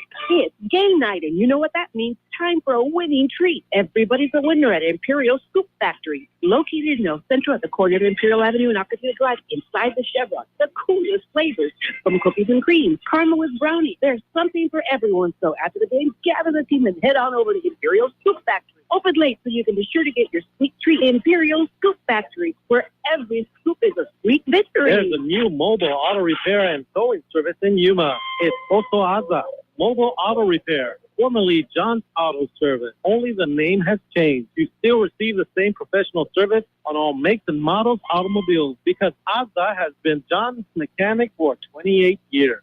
Kxo Aza Mobile Auto and Towing Service, 508 East 22nd Street in Yuma. Call 928-941-1088. Okay, John Driffill, what kind of numbers have you got for us? Well, they show exactly what the scoreboard shows, with Brawley a 27-0 lead here in the 81st edition of the Bell game. Brawley ran the ball 12 times from scrimmage. They also completed 12 passes out of 14 attempts, so that's pretty good balance. Those 12 scrimmage yards picked up 74. 12 for 14 was Gutierrez for 188 yards, giving Brawley 262 total yards. Just as important as all of those eye-popping stats, Carroll, was the fact that Brawley did not turn the ball over. No fumbles, no interceptions, as they picked up 12 first downs. On the other side of the football, Centro ran it 13 times from scrimmage, all of them by Nico Viesca for 67 total yards. 3 for 8 in the passing game was the junior quarterback Luis Jimenez for 15 yards, giving Central 82 total yards. They did have 5 first downs, and they, like the Wildcats, did not turn it over. We already mentioned that Viesca has the 13 carries for the 67 yards. The receiving end of the spectrum for the Spartans is you have Emiliano Morales with 1 catch for 15 yards. That was right there at the end of the half. Joshua Garcia had a catch for 2 yards, and Nico Viesca had a screen pass that was caught 2 yards by the line of scrimmage, and he was tackled there for a 2-yard loss. So we'll be back with more after this. Kennedy's Carnet, with many types of delicious marinated chicken to choose from, and award-winning carne asada. Check out these specials: home-style pork al pastor, only $2.99 a pound, and marinated carne asada burger patties, just $4.99 a pound, and pollo asada, buy one get 1 pound free, only Monday through Wednesday. Open in El Centro, 8 to 8, in Yuma, 9 to 7. We match our competitors' prices. K's Carnet, 1239 Adams Avenue in El Centro, and Kennedy's Carnet, 380 East 16th Street in Yuma. McNeese Mart, your one-stop convenience store with everything you need to get you through the day. Fill your tank with V-Power from Shell. Then visit the deli for breakfast, lunch, or dinner. Choose your favorite deli sandwich or hot stuffed pizza. Or feed the office for your next party with Party Platter. Yes, McNeese Mart is your one-stop convenience store at the corner of Dogwood and Main Street, El Centro. Hi, I'm Dr. David Farkas, Superintendent of Central Union High School District. Academic success starts with being present. Every day counts when it comes to a student's education. Don't let absences hold them back. Let's strive for success. Be present, be punctual, and be prepared for a bright future. Every day at school is a step closer to your child achieving their dreams. Attendance matters. Let's make every day count. Dan's Autobot, a name you've heard of and a name you can trust. Bo and his team have been serving his customers at Dan's Auto Body for many years now. His mission to be recognized as a premier provider of auto body repair services and working closely with you and your insurance company on your collision repair. So if the unfortunate happens to you or you need some dents fixed, don't hesitate and call Dan's Auto Body or stop by 1880 West Euclid Avenue in El Centro. Welcome back to Ward Field here at Brawley in Brawley, California. We're at the half in the 81st edition of the Bell game. The Wildcats are dominant with a 27-0 lead. We mentioned that they already have racked up near 300 yards in the game. Most of that passing, which we know Brawley's been throwing the football this year. We mentioned that Matthew Gutierrez has completed 64 passes out of 212 attempts for 1,319 yards and 20 touchdowns coming into this game with only 5 interceptions. And he's had 2 receivers, and they both played prominent in this game. Sergio Garcia had 21 catches coming in for 10 touchdowns, and Brandon Porras had 17 catches for 4 touchdowns.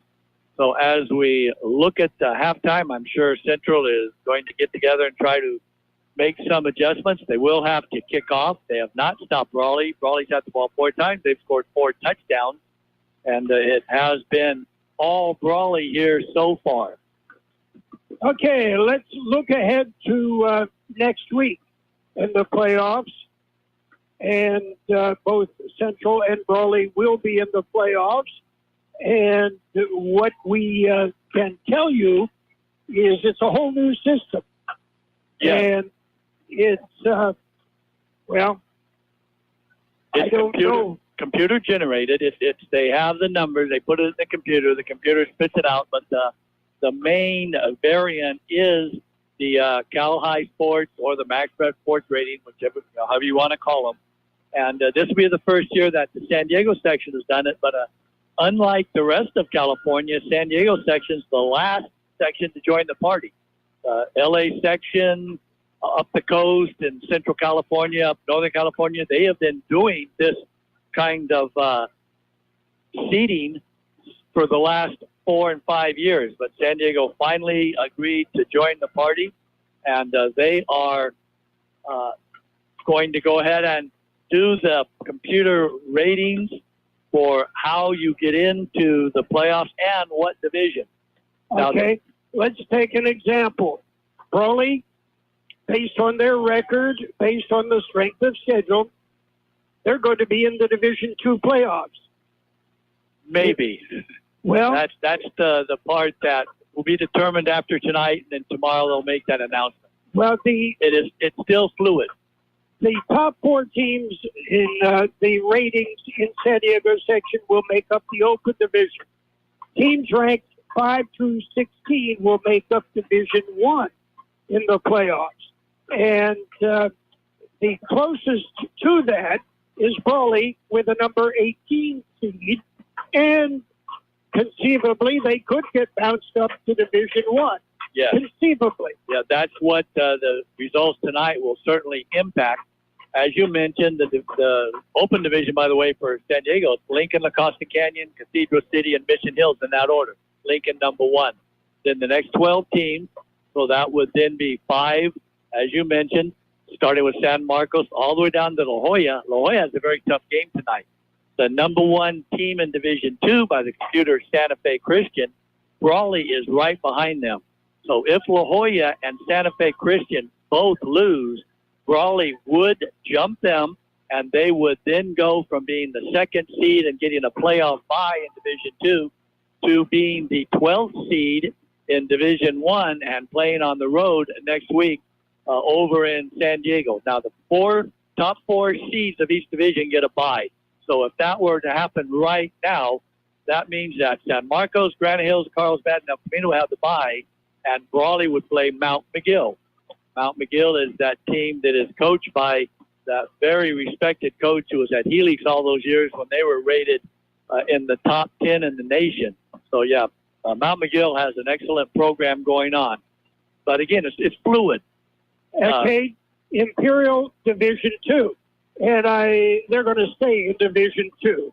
Right. Win or lose, and we certainly expect them to win tonight. They will stay in Division II, but they will, if the seedings are held right now, they would be on the road next week, and it looks like they would be playing Point Loma, which that's a seed right underneath University City that beat Brawley 20-13 a couple weeks ago. But again, that's fluid. University City loses today, then obviously that's going to knock them down. But Imperial, even with the victory tonight, they cannot jump up to one of the top 4 seeds. So they will have a playoff game next week. And as it sits right now, it would be on the road. Central is right now the number 1 seed in Division III. Holtville is the number 2 seed in Division III. Which means it's possible that Central losing tonight, Holtville could jump them. And they, after winning CIF Division 5 AA, the smallest division in the state, winning that last year's San Diego section, they would be the number 1 seed in Division III. And that's what this system does.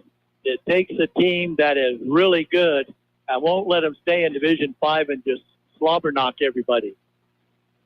So, it is fluid. we would expect Central and Holtville to have home playoff games or byes next week. I would expect both of them will have a bye. And then home playoff games in 2 weeks. Okay. Calapat is near the bottom of Division 4. A very good team. Yeah, Calapat is an interesting story. They are in Division 4, but they are one of those small schools that could, if they wanted to, opt into Division 5 AA. Now, I'm not sure exactly what the association or the CIF section in San Diego would do with Calapat if they said, hey, we don't want to be seated 10th in Division 4 because we only got, under 400 kids. We want to be in that Division 5 AA with teams like Coastal Academy that did barely beat Southwest. Mountain Empire is another school we know. So I'm not sure what would happen if Calapat does petition to be in that 5 AA. If that happened, then the next Vincent would move up, Hoover would move up, and then Calexico, who right now is seeded number 1 in Division 5, they would jump up to the 12th seed in Division 4. I did not hear the score on Calexico. What were they doing tonight? They were beating Vincent 7-0. So if that holds, which isn't a commanding lead, then they could jump ahead and go from Division 5, seeded number 1 right now, to being seeded 12th in Division 4. Did we mention it's fluid? Palo Verde Valley will be in Division 5 AA. They have that. That is where they will pop up. Southwest, they don't show up anywhere. Well, there's 72, so there's not enough divisions and playoff games to put your 72nd seeded team in the playoffs. So with the game tonight, the Southwest is trailing Imperial 44-0. And 79th is the updated version for Southwest. So this will be their final game of the season. And I actually, Carroll, can't say enough about Pete Blimco and the job he's done. We did 5 Southwest games, and although they were outmanned and overmatched in each of those games, his kids played every snap and every second to the final whistle, the final bell, the final horn, whatever, to win the game. It's easy when you've got a squad like Brawley with all these giant linemen that are just really, really good. They're senior laden. We mentioned they have 19 of the 22 starting positions are manned by seniors. They're well versed in what they need to do. They're firing on all cylinders. It's easy to come out and play when you pretty much know that you're not going to have much of a chance of winning, and yet you still come out and play a very physical game where you do get beat up, and yet Southwest Eagles continue to play. And that, to me, was very impressive. We'll take a break. We are at the half. It is Brawley 27 and Central nothing. Exciting changes are happening at Los Cabos Seafood and Grill. We're transitioning into Mr. Tempo, Sports Bar, and Cantina. But don't worry, you can still enjoy your Los Cabos seafood favorites. And now we've added even more delicious options to our menu, featuring mouthwatering street-style carne asada tacos, fresh sushi, and a variety of non-seafood dishes that are sure to satisfy every craving. We're open Monday through Sunday from 9 a.m. to 12 a.m., located at 201 North Imperial Avenue in El Centro. Mr. Tempo, Sports Bar, and Cantina, where your favorite Los Cabos flavors meet an exciting new menu. Roto-Rooter, your plumbing and drain cleaning specialist. Roto-Rooter offers full services, from hydrojetting to camera inspection, water heaters, faucets, garbage disposal, anything that's clogged up. Roto-Rooter is a locally owned family business with 57 years in the Imperial Valley. Call the experts at 760-352-6789 or 344-2533 on the north end. Roto-Rooter, that's the name, and the weight goes rebels down the drain. Roto-Rooter. Michael Minix, as a career educator, understands the commitment and process needed to obtain academic success in our school. A couple of the major priorities is his commitment to making a safe environment and improving student performance. Re-elect Michael Minix for El Centro Elementary School Board, a champion for children, on November 5th. Paid for by the committee to re-elect Michael Minix for El Centro Elementary School Board. This is Michael Minix, and I approve this message. You want Jersey Mike's signature sub, you get a number 13 original Italian. You want a dramatic radio idea? You get me. Like this. I'm the 7th string quarterback, and the other 6 quarterbacks go down. The coach yells, DeVito, you're in. The crowd is worried until I throw a touchdown. But the other team is celebrating. Apparently, I threw the Jersey Mike's number 13 original Italian. I was eating on the sideline. Whoops. the number 13 original Italian, Jersey Mike's, a sub above. Okay, John, do you suppose we confused the playoff issue enough? Basically, what it boils down to is it's fluid. And you may have started the season as a Division 5, but you may hit the playoffs as a Division 3 school. Yeah, there's no divisions in anymore, really. No. They put them in December when they name or select the division, and it's all by the previous season. So what the proponents of this system are saying, this is more fair to this current season. And whether or not they're going to stick with it, because they've already mentioned that in 4 weeks they're going to have another meeting over in San Diego to determine if they want to continue, tweak it, which means make some changes. So, yes, you mentioned, is it confusing enough? Well, I'm confused by it. But the main thing is, Carroll, is just to remember that there are no more divisions until the season's over, and then they just take the best teams from 1 to, I believe it's 37 or 39, and they put them in divisions by their ranking, and they play. And it's not just rankings. There's also computer stuff that goes in there. Like how does a team like St. Augustine, who's 0-10, how are they in Division 3? Well, it's because they've been playing a bunch of open division and Division 1 teams. So even when they lost, they've been getting points. It remains fluid. What it has done basically is remove the human element. And going back over the years, when the athletic directors and commissioners met for the playoffs, there was a lot of ranting, a lot of raving, a lot of threats, a lot of, okay, we're going to band together and get this. Yeah, deal making. There was definitely deal making. Yes. I vote for you in football, you vote for me in basketball. Yes. And that is removed when you come into, okay, the computer is going to handle it all.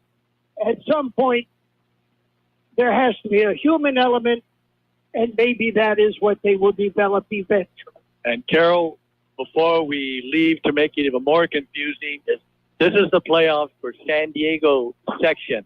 The state playoffs is a totally different animal, and I don't even want to begin to go in that. We'll talk about that if we get to do one of the Central playoff games, because the state playoffs are totally different. CIF playoffs begin next week, and they will go for the next 4 weeks, and then we have the state.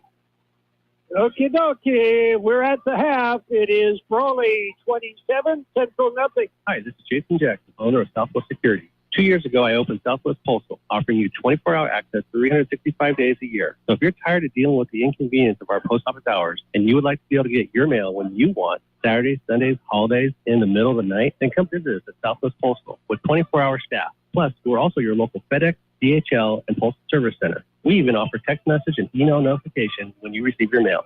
Southwest Postal at the corner of 4th and Hiles in El Centro. The CB Stop, located at the corner of Cole and Bowker Road in Calexico, is your one-stop location for ice-cold beer, wine, and your favorite beverages. They have a selection of sandwiches, chips. You can even get fishing bait and a fishing license. The CB Stop has it all, along with a gas station with diesel and a car wash. Open 24 hours a day. The CB Stop, located in Calexico at the corner of Cole and Bowker Road. When you're ready for great home-style cooking, there are 2 locations for the best in the Imperial Valley. Brownie's Diner, 990 Main Street in Brawley. Open 7 a.m. till 3 p.m. Tuesday through Sunday. The Town Pump in Westmoreland is open Tuesday through Saturday at 4 p.m. Specializing in delicious prime ribs, steak, chicken, salmon, and lobster. So for a great dining experience, visit Brownie's Diner, 990 Main Street in Brawley, and the Town Pump in Westmoreland. InnerCare is your one-stop shop for your family's healthcare needs. From primary care to pediatrics, dental, optometry, radiology, pharmaceutical, and laboratory services. Open on weekends and welcoming walk-ins. InnerCare is here to provide you the excellent care you deserve. Visit innercare.org. InnerCare, making life healthy from the inside out. We are at the half. It is Brawley 27, Central nothing. What other scores have you got, John? We don't have an update yet, so they're staying with Imperial 44, Southwest nothing. Obviously a running clock. Kxo leading at the half, 7-0 against Vince Memorial Scotch. That's the battle for the border. And, of course, Holtville has the Axe. They beat Calipatria. Didn't the Axe game used to be Holtville and Imperial? I believe it was, but then Imperial just outgrew Holtville. They got really big, and those are 1,000 kids at Imperial now, and Holtville's still down around 400. So they don't even play each other anymore. No, they could. Yeah, which is still, it's a good thing. Yeah. And actually, with Brawley being the best team in the Valley, it looks like 1A and 1AA would be Holtville and Imperial. We'll just have to wait and see what the computer says. Hal the computer? Open the bay doors, Hal. We want to understand the playoff picture. Yeah, there's a lot of things that can happen, including Carroll, Central, and Holtville could meet in the playoffs. Very easily. And again, we will know late tomorrow. And we will share the information with you. We are pretty sure that Imperial will get a bye. Did we say that? I forget already. Yeah, Imperial, they're down. They will definitely have a playoff game. We just cannot say where it's going to be at or who it's going to be against. The computer will tell us when it's ready. The ones that are still up in the air, the fluidity, would be Brawley, Central, and Holtville, just because they're so close to another division. Central, number 1 in Division 2, certainly not going to go up after getting pounded tonight. But they could drop down with Holtville being number 2 in that division. They can move up to number 1. Well, as you pointed out, the first 4 seeds will get a bye. Right.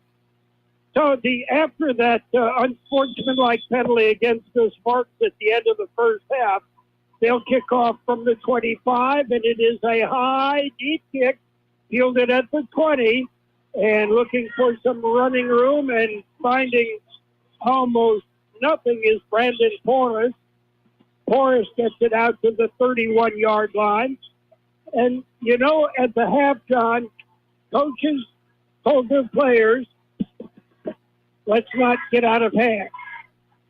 Yeah, no penalties. The officials also conferred and said, okay, we've got to control this. If something happens, act immediately.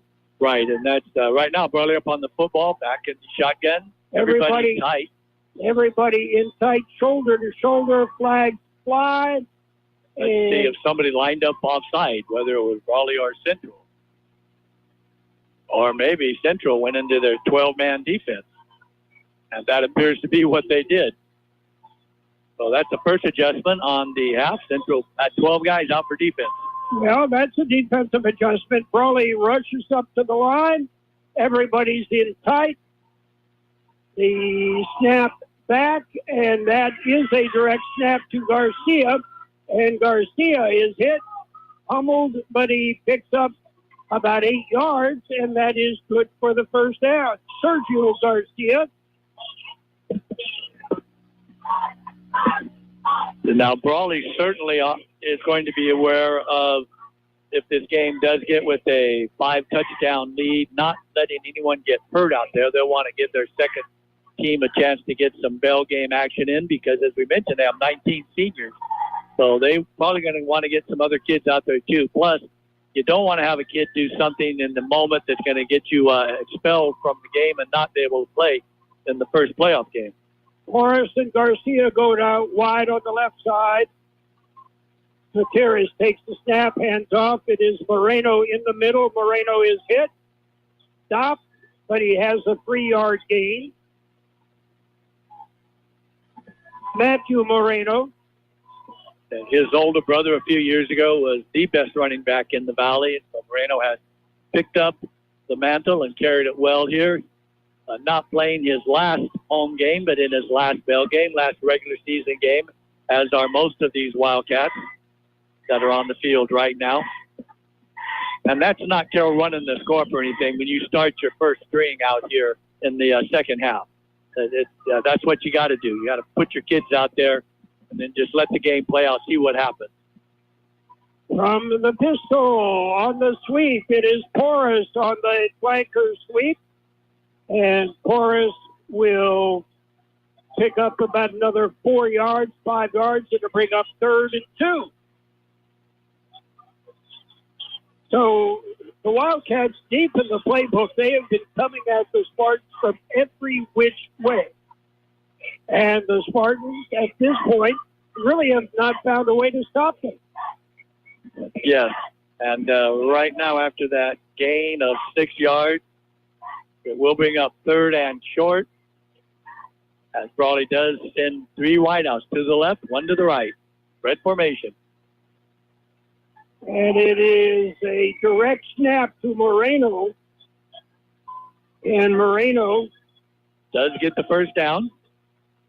Nope, that wasn't Moreno. That was Gutierrez. It was Gutierrez. They're about the same size. So the Wildcats pick up the first down. 3-yard pickup was enough, as they only needed 2. As this looks more like the Brawley team of the last 40 years that we've been doing this, Carroll. Just run the football between the tackles, maybe a little sweep here and there like they gave to Porras on that one. But so let's see now if they're ready to go ahead and pull the ball back and try to hit it one deep. From the shotgun, Gutierrez with Moreno next to him. Back to pass, looking, has some time, takes out of the pocket, turns it upfield, fires it downfield, complete to Moreno. Moreno looking for some running room and carries it down to the 21-yard line. First pass attempt of this half and first completed pass all the way down to the 30-yard line for a 16-yard pickup. Moreno was back to block, and then he just leaked out as Gutierrez was under pressure and took a nice 5-yard pass and turned it into a 16-yard gain, and Brawley's 3rd first down here in the start of the second half. Carroll, have you noticed how Brawley center has a skull cap on his helmet? He's got a covering over his helmet, a blue covering. Everybody else has got yellow. Back to pass, looking, firing. It is a backward pass, but it's caught by the Brandon Porras, and Porras shoots down the near sideline, picks up a first down. Yeah, that's going to count as a rush because, as you said, it was a backward pass. As the ball now sits squarely on the 15-yard line after a pickup of 15 yards. But that is a rush from scrimmage because it was a backward pass. Brawley has all kinds of weapons, and their coach, Lawrence Landry, incorporates all of them. And that skull cap, Carroll, that's actually a protective measure to give him more padding. So obviously he has had some kind of head injury previously. And it is Gutierrez handing off to Moreno. Moreno down inside the 5, but there are flags. Let's see if Centro lined up offside or if Brawley moved a little bit early. We're going to wait and see. John Seaman will tell us. First, he's got to go over to look at the Brawley side because they're the home field, and it is motion. Against the Wildcats. That will now make it 1st and 15. But once again, Carroll, that was an old Brawley smash mouth, just dive to Moreno. We saw Brawley run that for the last 40 years we've been doing this and run it to perfection. That's the first time tonight they've used that play.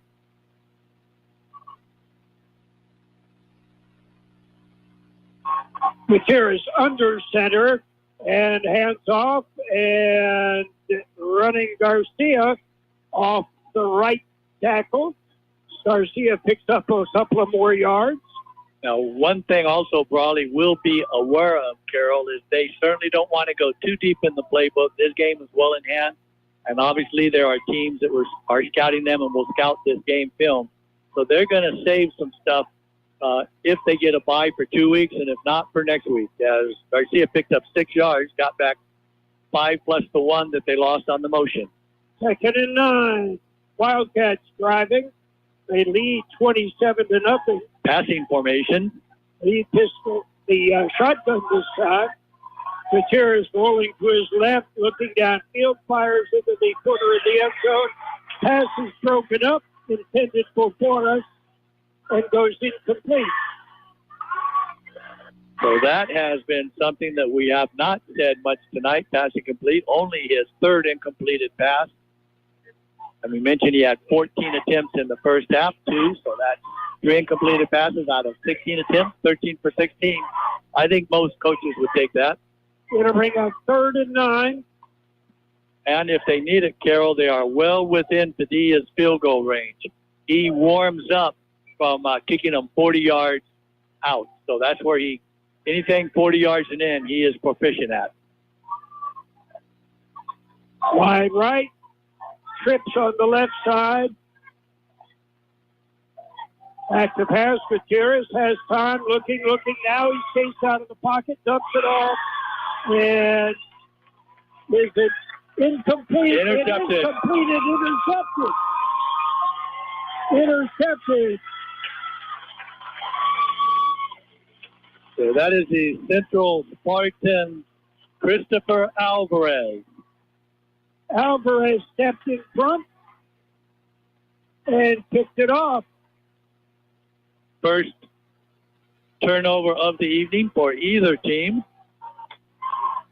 And that will be the 6th interception on the year for Gutierrez, as the ball, though, is still deep in Brawley territory. It looks like they marked it down on the 4-yard line. So 1st and 10 from the 4. Fiesta is right behind Jimenez. It looks like Fiesta. It'll be a direct snap. It looks like. Yes, to the Wildcat. But they need another player. They only had 10 on the field, and they might have to take a timeout as they're almost out of time. And there's the flag. So this will be a delay of game. It'll cost them 2 yards, half the distance to the goal. And direct snap. You know, it's going to be a handoff to Fiesta anyway, so might as well just snap it right to him. And, Carroll, the problem, Liziola is the other back to come in to help block, and he's the linebacker, so he's not used to being out on the offensive side, so he came on late. That's just an unfortunate situation. Direct snap. Fiesta will get it back to the line of scrimmage, and that's it. So we can hear John Seaman forgot to turn his microphone off as he was encouraging the players to hold up as the momentum had stopped. Now we do have referees pushing and shoving, as it looked like, I'm trying to see, the ball was on the 2, and it looks like they put it out to the 3. It's still on the 2. Yeah, so we'll call no gain. And as we pointed out, the officials want to take control and keep anything from clearing up. And again, flags fly. And not sure if it's going to be procedure. It appears that's what it's going to be. Yeah, we're definitely getting a lot of pointing and taunting, etc., from the Brawley side. You know, Coach Pena is 6-1 against his former team, as a player has been sent off now. He was the one that was doing the taunting. As the ball now, Carroll, it's sitting about 2 inches from the end zone for a safety. From the Wildcat, Fiesta will go up right tackle. Fiesta with some running room out across the 10, out to about the 17-yard line. Gets some running room and moves the chains. Yep, that will be Central's first down in the second half, courtesy of Viesca, as he usually does the heavy tolling, and they put the ball right on the 15-yard line. So that was a nice 14-yard pickup. Central was in deep trouble back there at 2 straight penalties, and now they've got some breathing room. And the regular offense is back on the field with Jimenez. Jimenez will hand off, and it is Fiesta. There's nothing there. Fiesta is brought down. And it's good to see these officials doing exactly what you commented on at halftime, Carroll. They are sprinting into where the play is stopped, making sure that there's just not anything extracurricular. And they're talking right now because you're going to win the game, so go ahead, win the game cleanly, and just keep playing. And that's what both sides need to keep doing. Rule number 1 right now, don't be stupid. Dump off, it is completed to Morales. Another backwards pass. And it looks like he lost the football, and Brawley did recover it. And a flag flies again. And this one's going to go against the Spartans. Somebody said something. As I said, don't be stupid. Yeah, Morales was caught back. It looked like he was going to be tackled, and the ball was actually punched out. So that is the first turnover for the Spartans. So we had Brawley's first turnover, and on the ensuing series of downs, Centro gives it right back. So Brawley once again deep in Central territory. It looks like it will be first and goal from. We're trying to wait. They're going to set the penalty is going to put it first and goal from it looks like right about the 5-yard line. 6. They're going to put it on the 6. Personal foul against the Spartans following the turnover. And yes, there's frustration, but you can't let it control you. Well, Brawley is definitely manhandled Central, and so these players for Central feeling some frustration. Brawley, they're letting their exuberance out, and that's another pouring salt in the wound. So these officials are doing a good job of keeping this thing under control. 4:40 to play in the third quarter. Brawley leads 27-0, threatening to score after the turnover. Gutierrez will take the snap, hand off to Moreno.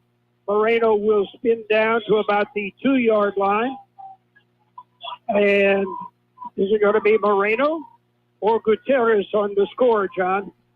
Well, they have their choice. I would like to see Moreno get it just because the young man has been a part of this program. Actually did stood up as a freshman, just like Porce did, but only for the one playoff game. Porce has started all 4 years. So Moreno, let's see if he gets rewarded with the touchdown in the ball game. Under center is Gutierrez. He hands off to Moreno, and Moreno squirts through into the end zone for the score.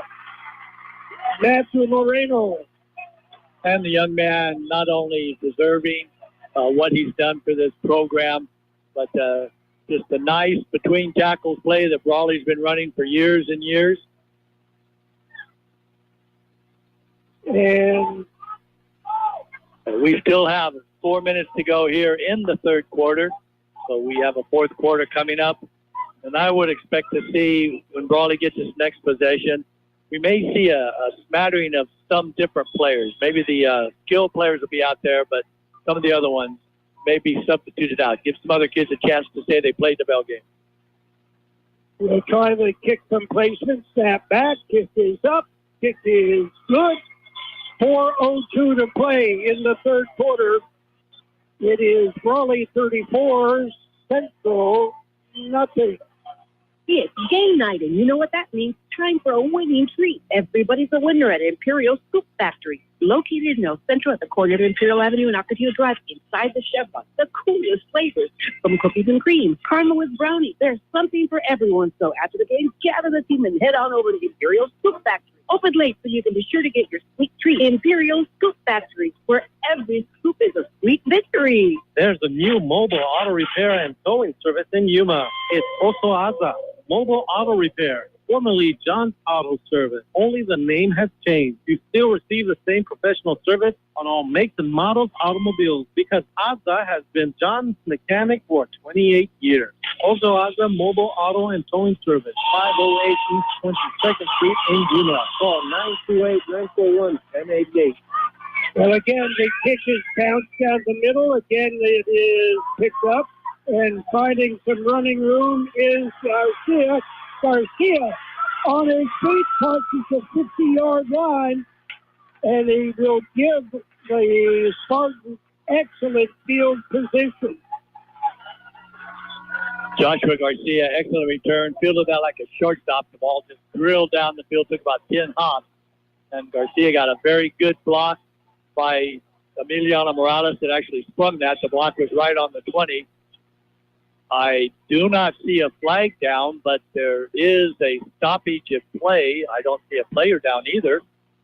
So there is a timeout on the field.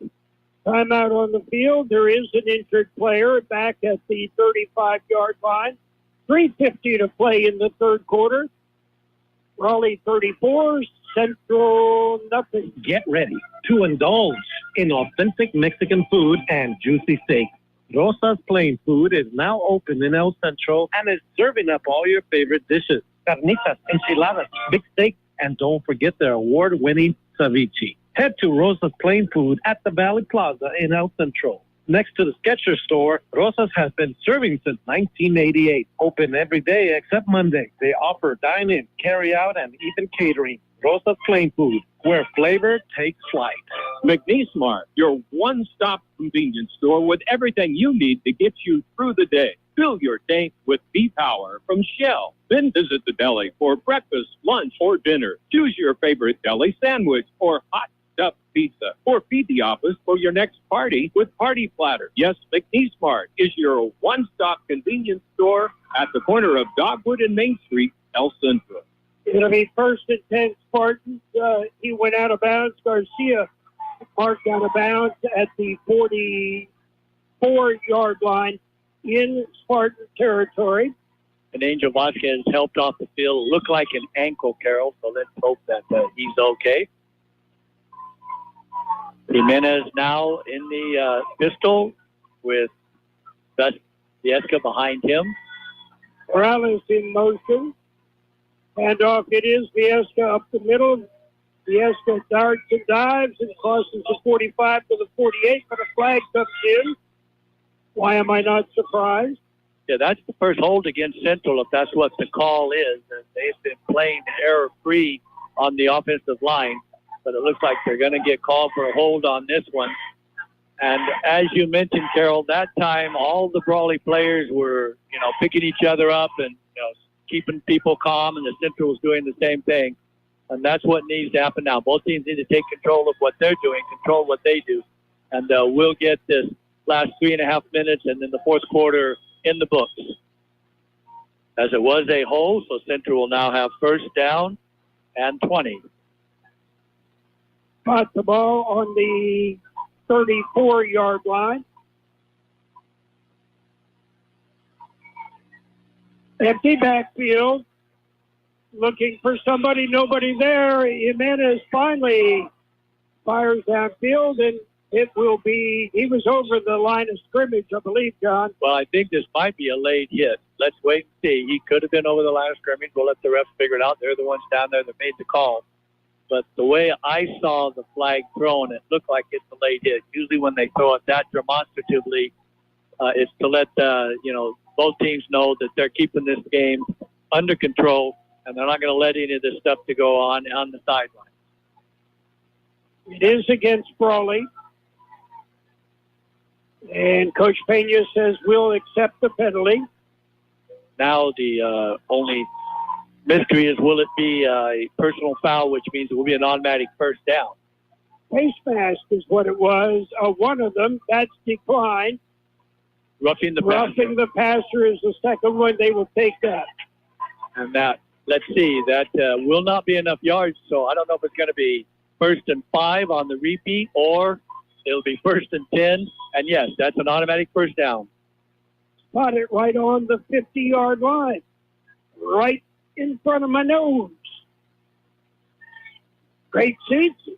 Our own press box, huh? Rolling to his right, looking is Jimenez. He'll turn it upfield and slide. Pick up 2 yards on the slide. First time Jimenez has carried the football. He doesn't want to.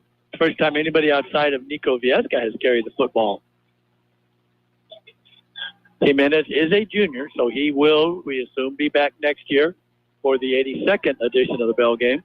The way the transfer portal works, John, you never know. not only does it work at the college level, it also works at the high school level. Well, Sergio Garcia for Brawley, certainly this is his third team in 4 years, so he has availed himself to that. Now there's a flag, and I believe it will be a delay. It wasn't thrown by the back judge with the clock. I think somebody moved on the line of scrimmage. Now, whether or not it was the Brawley that came across or Central moved, we will find out as they're still talking. Haven't picked up the ball yet. It is against Brawley. 5 yards. So it'll be second and about 4.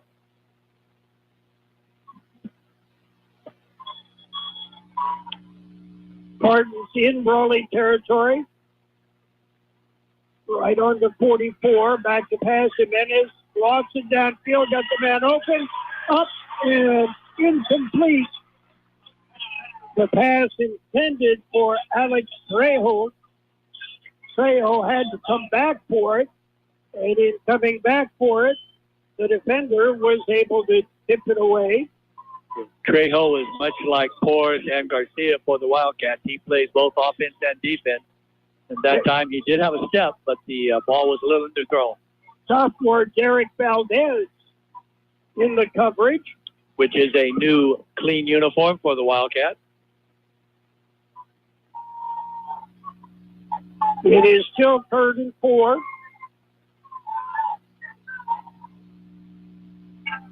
Back to pass, dropping back, firing, and now flags. This could be hold, it could be pass interference, it could be defensive holding. We'll just have to wait and see. Way too many penalties for the 10th game of the year. But again, it's good to see the officials are maintaining control because that does slow down. And this one's going against the Spartans, so we got to assume it's a hold. Brawley, they could have declined and made a 4th down, but it's going to be now 3rd and long. Well, it's 3rd and 14. As the ball sits back in Central territory on the 46. So they did get the ball down to the 44 of the Wildcats.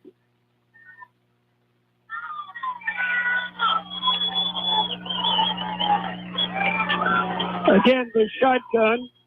Fiesta right next to Jimenez. Rolling to his left, firing downfield, got the man open again. Just can't connect. Intended for Emiliano Morales. And on the coverage, Roy Rosas. Morales had him beat, had to come back on the ball, and it just didn't connect. Yeah, Jimenez that time threw a much better looking ball, and actually Morales misjudged it. He stopped, thought he needed to come back, and the ball actually carried over his head. As Centro will now punt, as we're right at 2 minutes to go in the 3rd quarter. No rush. They set up a return. Fair catch called for and made.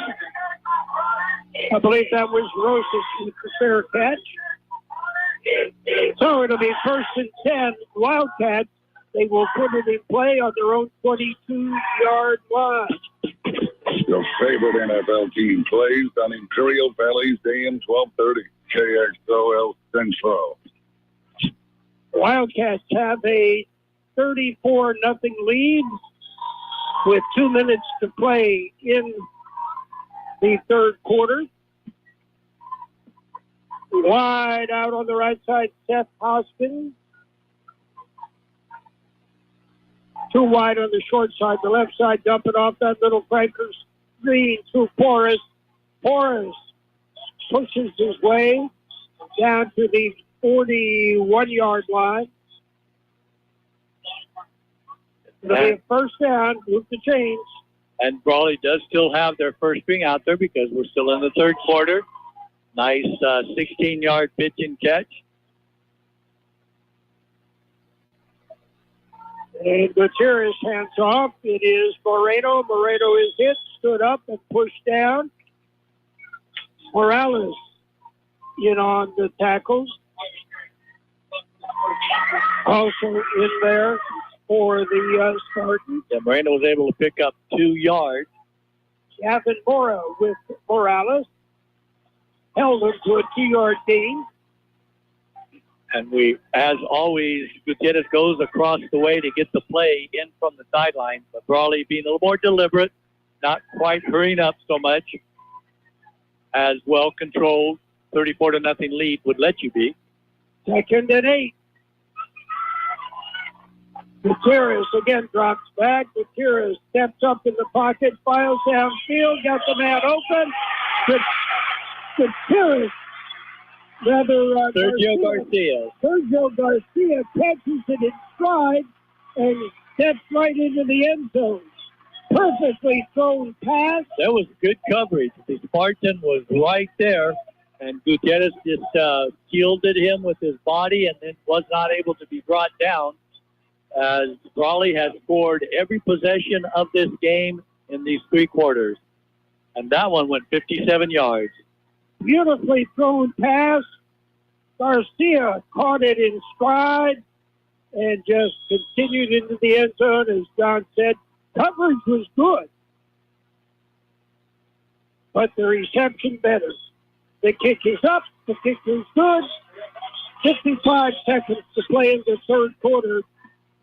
It is Brawley 41, Centro nothing. Kennedy's Carne, with many types of delicious marinated chicken to choose from, and award-winning carne asada. Check out these specials: home-style pork al pastor, only $2.99 a pound, and marinated carne asada burger patties, just $4.99 a pound, and pollo asada, buy one get 1 pound free, only Monday through Wednesday. Open in El Centro, 8 to 8, in Yuma, 9 to 7. We match our competitors' prices. K's Carne, 1239 Adams Avenue in El Centro, and Kennedy's Carne, 380 East 16th Street in Yuma. Hi, I'm Dr. David Farkas, Superintendent of Central Union High School District. Academic success starts with being present. Every day counts when it comes to a student's education. Don't let absences hold them back. Let's strive for success. Be present, be punctual, and be prepared for a bright future. Every day at school is a step closer to your child's achieving their dreams. Attendance matters. Let's make every day count. And the kickoff this time, he kicks it deep. Garcia will field it at the 5, looking for some running room, turns it upfield, but he is stopped. Short of the 20. And Joshua Garcia brings it out to about the 17-yard line. Starts will put it in play 1st and 10. As time is tight in the 3rd quarter. Yeah, we're still at stop clock time. So now Central, familiar formation. Jimenez hands off Fiesta into the middle, and Fiesta is hit. Maybe a yard, not much more. On the tackle was Connor Hopnick the junior. It'll be 2nd and about 9. And it looks like Coach Landry has decided to keep his first string out there as the clock now is running out, and it looks like Centro's got to snap the ball. There was 40 seconds left. Well, no, they're going to go ahead and let it run out and say, okay, we'll give you that extra second. So that will end the 3rd quarter. At the end of 3 quarters of play, Brawley 41, Central nothing. Dan's Autobot, a name you've heard of and a name you can trust. Bo and his team have been serving his customers at Dan's Auto Body for many years now. His mission to be recognized as a premier provider of auto body repair services and working closely with you and your insurance company on your collision repair. So if the unfortunate happens to you or you need some dents fixed, don't hesitate and call Dan's Auto Body or stop by 1880 West Euclid Avenue in El Centro. When you're craving Mexican food, La Fonda Bar and Grill is everybody's favorite choice. The Camacho family, they've been doing it right for many years. You're never disappointed on the service that you get. They'll make you feel right at home. One tradition they've always kept is serving you freshly made Mexican food daily, from chili rellenos to enchiladas. Make sure you stop by at La Fonda Bar and Grill, 1950 South 4th Street in El Centro. Open Wednesday through Monday. We are set to begin the fourth quarter of play. And with a 41-0 lead, there's no discussion. There will be a running clock. The Wildcats, well, frustration from the past 5 or 6 years. They're not really going to hold back and continue to play. Rolling to his right, looking. Jimenez fires. It is overthrown, incomplete. Big pressure on Jimenez. That pressure coming from, well, somebody we don't have a name to go with their number. We'll call him Kevin Valenzuela. A sophomore. So Valenzuela getting some playing time. Yeah, we see a few new clean uniforms out there for Brawley, but the main defense is still out there, anchored by Moreno and Gutierrez. Dumping it off in the middle. It is complete, but there's no gain. So that's that little inside screen to Nico Viesca, and just like what happened in the first quarter, it was swarmed over by the Spartans. He did make a 1-yard completion out of that. Breaks up fourth down. It'll be 4th and 9. And as you mentioned, Carroll, 6 years of frustration with Coach Pena. All the games are very close. This game is the first lapper we've had since Coach Pena's been at Centro. But, yeah, Brawley, this is the best team we've seen this year, in my opinion, without a doubt. Central getting a late player out onto the field, Joshua Garcia.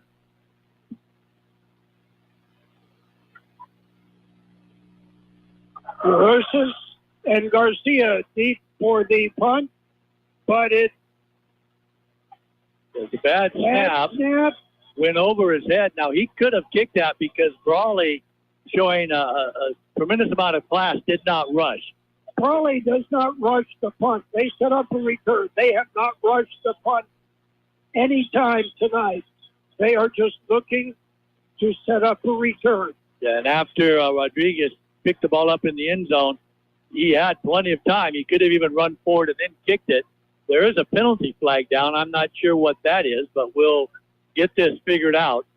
Now, it's hard to tell if this is Brawley's offense or defense because most of them play both ways. But with that center blue helmet covering, they've got the offense out. So whatever the call was, it went against Central. And it was declined. And it will be Brawley's football as it looks like it's going to be first and goal. It looks like they're inside the 10. They're going to mark it down at the 11-yard line. Just outside the 10. So Brawley, another chance to put points on the board. And a new quarterback.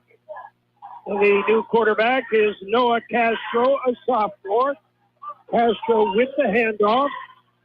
And that was to Moreno. Moreno had the carry. As now Roy Rosas, their starting tight end and safety, comes off the field. So Brawley starting to substitute now. Moreno stays in. Porras stays in. Porras goes out. He comes off the field as well. Garcia still in. Everybody in tight. Castro takes a handoff, gives it the snap, gives it to Moreno, and Moreno will plow down to the 1-yard line, just short of the goal. That is a first down, though.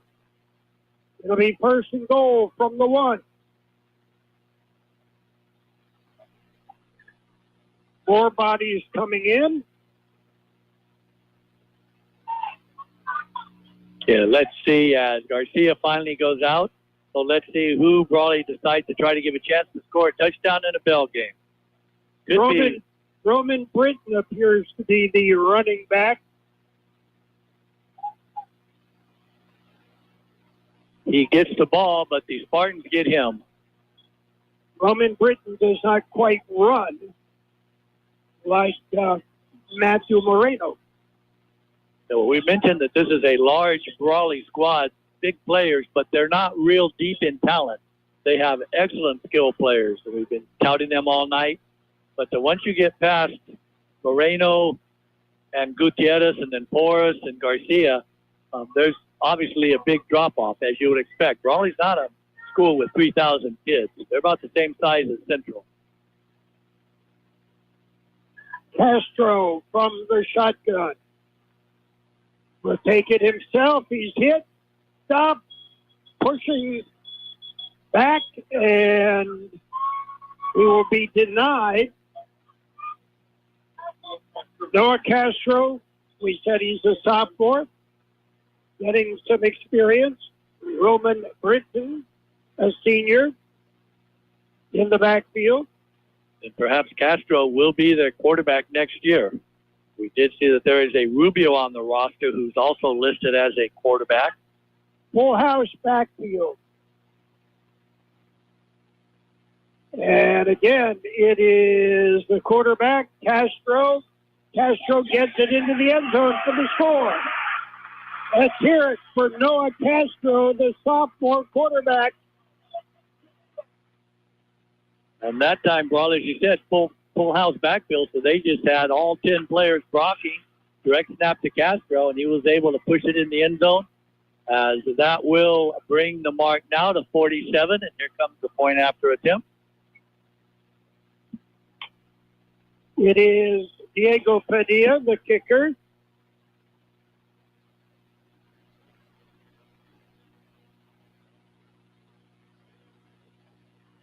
Snap is back. The kick is up. The kick is blocked.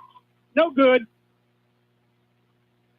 So the Wildcats push it out to a 47-0 lead. We'll have another kickoff. UPS store at 1802 North Imperial Avenue in El Centro is your full-service shipping headquarters. They take all drop-offs and can assist with packing and shipping almost anything. And with their pack and ship guarantee, your items are guaranteed to ship safe and arrive in one piece. Don't forget, the UPS store provides mailbox services, document shredding, notary services, and passport or ID photos, plus many sizes of printing on site. Open Monday through Friday, 8 to 7, Saturdays, 8 to 5, and Sundays, 10 to 3 at 1802 North Imperial Avenue in El Centro. Exciting changes are happening at Los Cabos Seafood and Grill. We're transitioning into Mr. Tempo, Sports Bar, and Cantina. But don't worry, you can still enjoy your Los Cabos seafood favorites. And now we've added even more delicious options to our menu, featuring mouthwatering street-style carne asada tacos, fresh sushi, and a variety of non-seafood dishes that are sure to satisfy every craving. We're open Monday through Sunday from 9 a.m. to 12 a.m., located at 201 North Imperial Avenue in El Centro. Mr. Tempo, Sports Bar, and Cantina, where your favorite Los Cabos flavors meet an exciting new menu. With a 47-0 lead, the Brawley Wildcats will kick off. We would expect them to just drill it down the middle of the field like they've done. Well, maybe this one's going out of bounds. And they were trying to kick it away from Garcia, and they were successful, except it went out of bounds. So now Centro will take the ball on the 35-yard line with the clock now under 4 minutes and running. Carroll, 2 years ago, at the end of the bell game right here on this field, we saw a lot of extracurricular activities that cost multiple players their first playoff game, and also another player for Brawley that was removed from the team. I don't think we're going to see any of that stuff here at the conclusion of this game. I expect to see both teams at midfield shake hands and then just go to their respective sides. We will have a kickoff from 5 yards further back after that one went out of bounds. That was the decision of the Spartans. Yes, remember you have take it where it goes out of bounds, take it on your 35, make them kick it again, and Central, under their determination, let them kick again. So this time we would probably see a much safer down the middle kick. Matt Reyes is kicking. And it'll be muffed by Garcia. He'll pick it up, looking for a block, cuts it upfield, and there's not a lot there. The ball is taken out of his hand and into the end zone for a score. Kevin Valenzuela took the ball away from Garcia and ran. Nobody saw him but me, John. Yeah, we were watching him. He Now the referees are getting together and they're going to decide, was he down by momentum? And we're going to see they're bringing the football. Well, they're trading the football, so that should mean that it's going to be Brawley's football to hike for the PAT. He was struggling. He wasn't. His forward progress was still there. They did not blow the whistle. And Kevin Valenzuela, a sophomore, just took it away. So for Centro, the nightmare gets even worse as now Brawley's getting ready to put the 54th point up on the board. We do have a different kicker. That's Max Reyes. He kicked off. Snap back, kick up. Kick is good. So it is 54-0 as the clock continues to run. When you're ready for great home-style cooking, there are two locations for the best in the Imperial Valley. Brownie's Diner, 990 Main Street in Brawley. Open 7 a.m. till 3 p.m. Tuesday through Sunday. The Town Pump in Westmoreland is open Tuesday through Saturday at 4 p.m. Specializing in delicious prime ribs, steak, chicken, salmon, and lobster. So for a great dining experience, visit Brownie's Diner, 990 Main Street in Brawley, and the Town Pump in Westmoreland. You're listening to high school football on AM 1230 KXLL Centro and on the World Wide Web at KXORadio.com. Yeah, pretty much on that last kickoff, John. What could go wrong did go wrong. And now the clock continues to move, so the referees have not spotted it into play yet. So we'll see if there even is going to be a kickoff. There's under 30 seconds to go. So whatever happens, this will be the final play. Max Reyes addresses the ball, puts his foot into it, kicks it to Garcia. No, that's not Garcia. That's Alex Trejo. Trejo will string it out and be dropped. And that will end the game. The game is over. And the Brawley Wildcats with a 54-0 win for the Brawley. Your plumbing and drain cleaning specialist. Roto-Rooter offers full services from hydrojetting to camera inspection, water heaters, faucets, garbage disposal, anything that's clogged up. Roto-Rooter is a locally owned family business with 57 years in the Imperial Valley. Call the experts at 760-352-6789 or 344-2533 on the north end. Roto-Rooter, that's the name, and the weight goes travels down the drain. Roto-Rooter. It's game night, and you know what that means. Time for a winning treat. Everybody's a winner at Imperial Scoop Factory, located in El Centro at the corner of Imperial Avenue and Ocotillo Drive, inside the Chevron. The coolest flavors, from cookies and cream, caramel with brownie. There's something for everyone. So after the game, gather the team and head on over to Imperial Scoop Factory. Open late so you can be sure to get your sweet treat. Imperial Scoop Factory, where every scoop is a sweet victory. You want Jersey Mike's signature sub? You get a number 13 original Italian. You want a dramatic radio idea? You get me. Like this. I'm the 7th string quarterback, and the other 6 quarterbacks go down. The coach yells, "Vito, you're in." The crowd is worried until I throw a touchdown, but the other team is celebrating. Apparently, I threw the Jersey Mike's number 13 original Italian. I was eating on the sideline. Whoops. The number 13 original Italian, Jersey Mike's, a sub above. Well, in all the years that we have been doing bell games, we've never done one quite like this.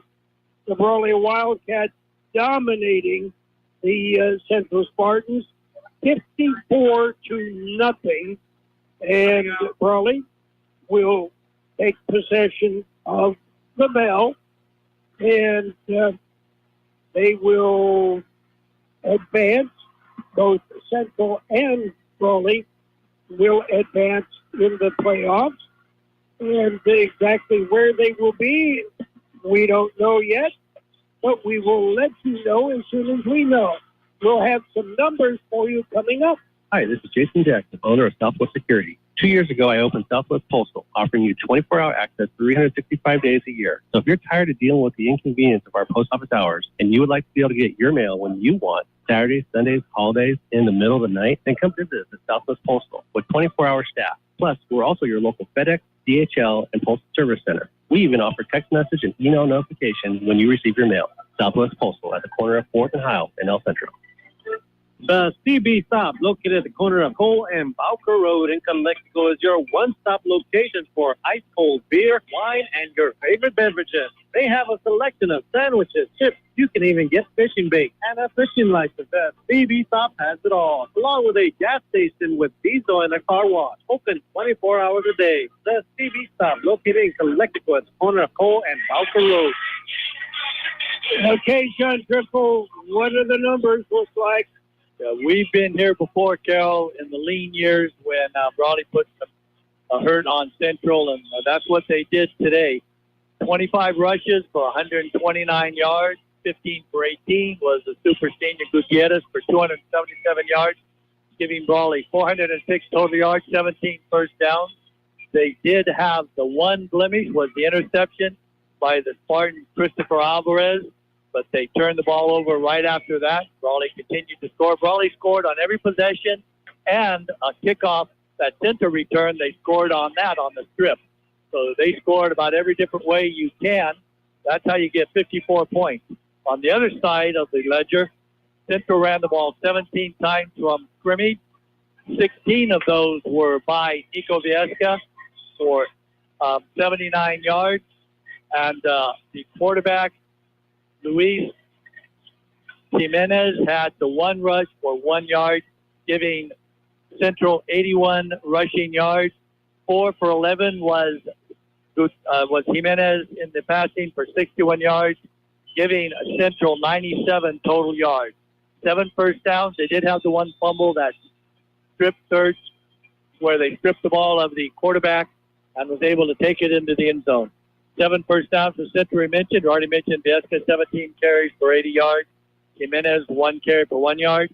The 3 receptions, they only had 1 in the second half. That was to Nico Viesca for 1 yard. So he ends up with 2 catches for negative 1 yard. Emiliano Morales had 1 catch for 15 yards. And Joshua Garcia had 1 catch for 2 yards. So now we wait to see who plays where and what. And the Brawley wins the 81st edition of the Bell game, 54-0. Well, John, as we said, I don't recall in all the years that we have had a Bell game that has been so one-sided. Brawley dominated. One of the issues that Central has had all year is they have been pretty much one-dimensional. And by that I mean it's been the Nico Viesca show. And if you stop Nico Viesca, you stop the Central Spartans, and that's exactly what the Brawley Wildcats were able to do. The Spartans without an aerial attack, and it's hard to win when you only have that one weapon, and that weapon gets shot. We will follow the Central Spartans in the playoffs. We'll know late tomorrow exactly what will be taking place. We will also be following the Imperial Tigers with Vicky Dale and George Grahama on the web. And again, we'll know what direction that is going to take. High school football on AM 1230 KXO, brought to you by Osa Asa Mobile Auto Service in Yuma. Also brought to you by Intercare throughout the Imperial Valley. By McNeesmart at Dogwood and Maine in El Centro. Southwest Postal Service. The Central Union High School District. Rose's Plain Food. Imperial Scoop Factory at Imperial and Ocotillo, El Centro. The CB Stop in Calexico. CET, the Center for Employment Training. Jersey Mike's and the UPS Store. La Fonda Bar and Grill. Stan's Auto Body. Hayes Carney in El Centro. Kennedy's Carney in Yuma. Roto-Rooter of the Imperial Valley. And by Mr. Tempo Cantina and Sports Bar. Our thanks to technical assistance provided by Kurt Hoffman. Our producer-engineer was Dave Lemons. Updating scores final Kxo defeated Vincent 14-0. That's final. Imperial beat Southwest 58-0. And last night, Holtville with a win over Calapac. For John Driffill, Gabe Lemus, our producer engineer, I'm Carroll Buckley. Thank